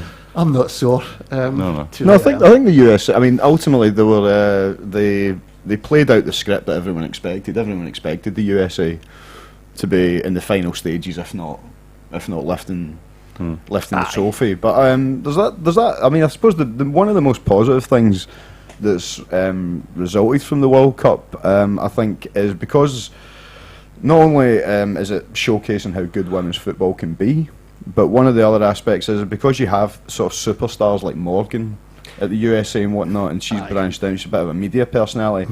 I think individuals like that, but also just the success of the tournament as a whole, one impact it's probably going to have is encouraging more like young girls and young women to take up football. And I think, sort of like long term, if there's a legacy of this particular World Cup, that might well be it.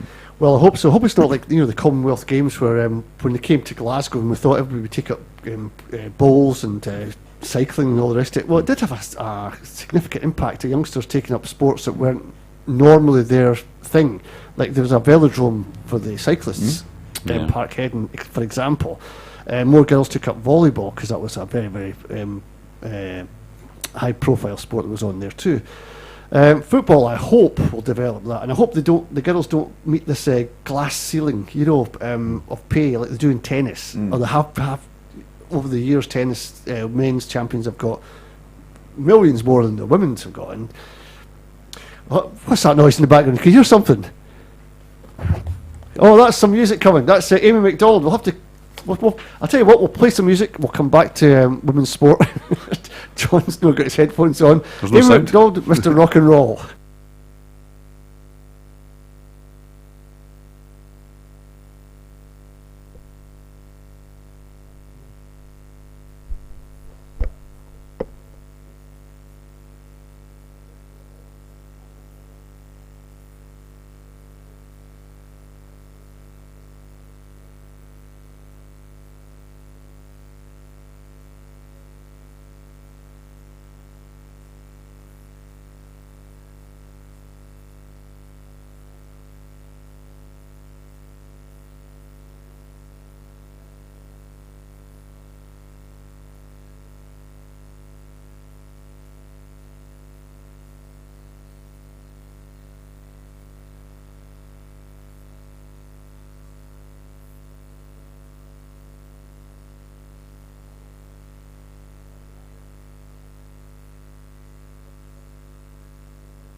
Right, we've just heard that rubbish. No, it's no rubbish actually. We'll try and get rid of this one just for the night. Well, she's away. I know we've got another blooming bit of music on. This is not going my day. Let's see. No, Avril, you'll have to go hen. I'm speaking to the lads. There we go, that's a bit better. Can you hear me, guys? I can, yes. Oh, that's better. Oh, thank goodness. Live radio, folks, here on Indie Live Radio, right through to 2 o'clock, 10 minutes to go, Monday, 8th of July. Oh, John Robertson, David Patrick, still with me, right to the very end. That's just about 3 hours you guys have been chewing the fat with me. It's flown. It's gone quickly, it really has. We've covered a lot of ground. Would you come back and do it again? Oh, in a heartbeat, yes, Brilliant. We'll get them More back. of a journey for David, but put it mildly. I know. We'll just talk. We had a football story, but it's not broadcastable, so we can't go there. Right. Now people will be emailing me to find it out. What was your story? We're not telling you. Tune in to the next episode when the guys come back in. We can get you back in as a duo, or you can, if you can't make it, get back for book, back for anything. Sure. It doesn't have to be 2 years. Whenever you think you can back. Just a brief synopsis of the book, David. What's it about? Really briefly, it's a comparative study that looks at how British and American newspapers covered the Holocaust and the genocides in Bosnia and Rwanda, and shows that basically the sort of liberal assumption that countries like Western countries like Britain and America have some sort of commitment to the defence of human rights, to my mind, might actually be little more than rhetoric, and it's got little basis in fact. Wow. At university, I studied the Balkan War, and I've got a story from Misha Glennie. Do you heard of Misha? Yeah, I've read his book. And he was over there, and he wrote a harrowing story about. I'll keep my powder dry for when you come back, but I warn people. It's a bit harrowing. It's a bit dangerous, but that's what sometimes you have to report on. Misha Glennie, he's a what kind of journalist would you call him? Foreign correspondent. Yeah, he's an author as well. He's an author too. He writes books, but I've read 2 of his books. His experiences in Bosnia were to haunt him for the rest of his life. And in this, it's a kind of textbook, it's a university book. So I was looking at the history and then the adjutants involved, and propaganda as well. Families married in Serbs and Croats fighting each other. I'm talking about husband and wife, because the media played such a pivotal role in trying to create this division and this anger. And it's a warning. It's a warning to other countries who want to go down that route. It puts in a very sharp perspective the sectarian trouble we have in Scotland. It does really, I indeed. don't mean to diminish our sectarian problem, but it is nowhere near the level of brutality that was seen in Bosnia. Well, we don't have to look too far for the comparisons, because Catalonia had a referendum deemed illegal, and you've seen the Spanish force come in with batons and hitting ordinary old women, throwing them downstairs, grabbing their hair. Yeah. This was brutal, John. This is a European country. I know.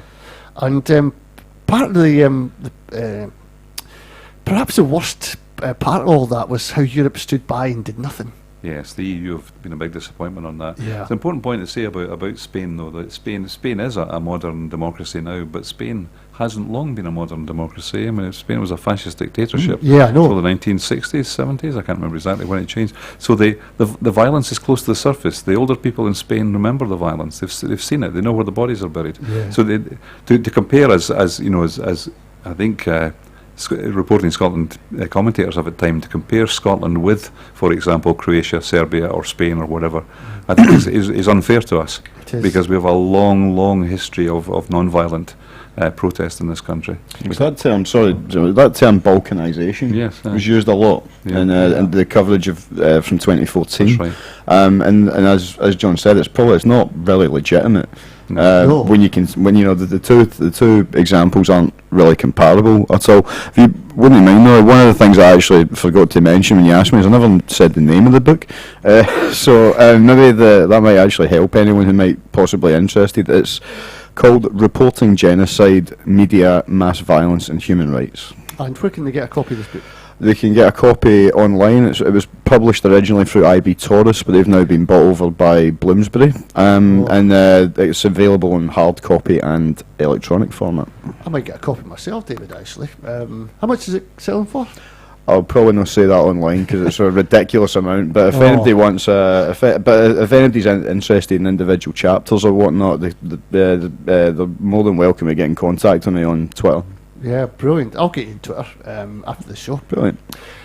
Right, The other thing I was going to mention, when you mentioned balkanisation, one of the and Spain, John, one of the terms you hear often is separatist. And that comes from, I remember the Basque separatists who shot, the guns that were killing people. To try and tag that separatist label onto Scotland for wanting to break away, it shows the power of language, doesn't it, really? It does. Use that term. I was interviewed by Canada Television in 2014 about the Scottish referendum, and the interviewer there used the word separatist. And he said, "Tell me about the Scottish separatists," he said. That's my Canadian accent.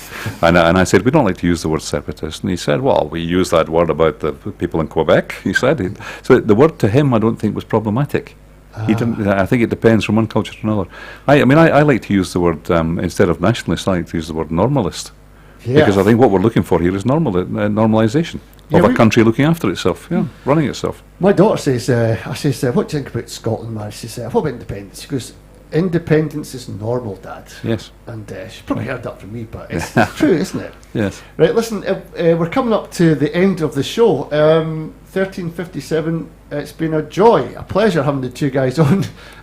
We should really do this again. It's flown past. The only noise I can hear is John's belly rumbling. So that's a note that tells me we have to go. And I'm getting all these messages in my ear from the producer about volumes. I can't do all that because I'm looking at the screen. But I'll be with you in a minute, Kev. We're here on Wednesday, going to do all again. I don't know who we've got. I've got any guests, Kev? No idea yet. No idea yet. We'll have to check our calendar and Trello and all that kind of stuff. But if it's half as good as it was today, it'll be brilliant. Just the closing headlines. The Tory leader candidates face Scottish members again. You may recall that this is in the BBC News. They're going to come back again. This must mean that the Scotland question is more important than they once thought it was. They've gone home to think again, and now they're coming back. We'll keep our powder dry on Wednesday for that one, whoever develops there. Have you enjoyed it, guys? Very much. Very much. Yeah. Oh no, it's been brilliant. Thanks for having us on. It's been a great experience. It's honestly, what a pleasure it's been for me. Made it easy. Two good speakers. Try follow that on Wednesday if you can. I'm going to try and get to the news. It's all I've got to say now. It's pouring with rain in Glasgow. I don't know what it is where you are, but I've got my. I haven't got the brolly actually, Kev. I haven't got the brolly. I've got my raincoat though. I'm going to go out and get some fresh air. Back to you on Wednesday, 11 o'clock. Bye for now. You have to hear the women's football story.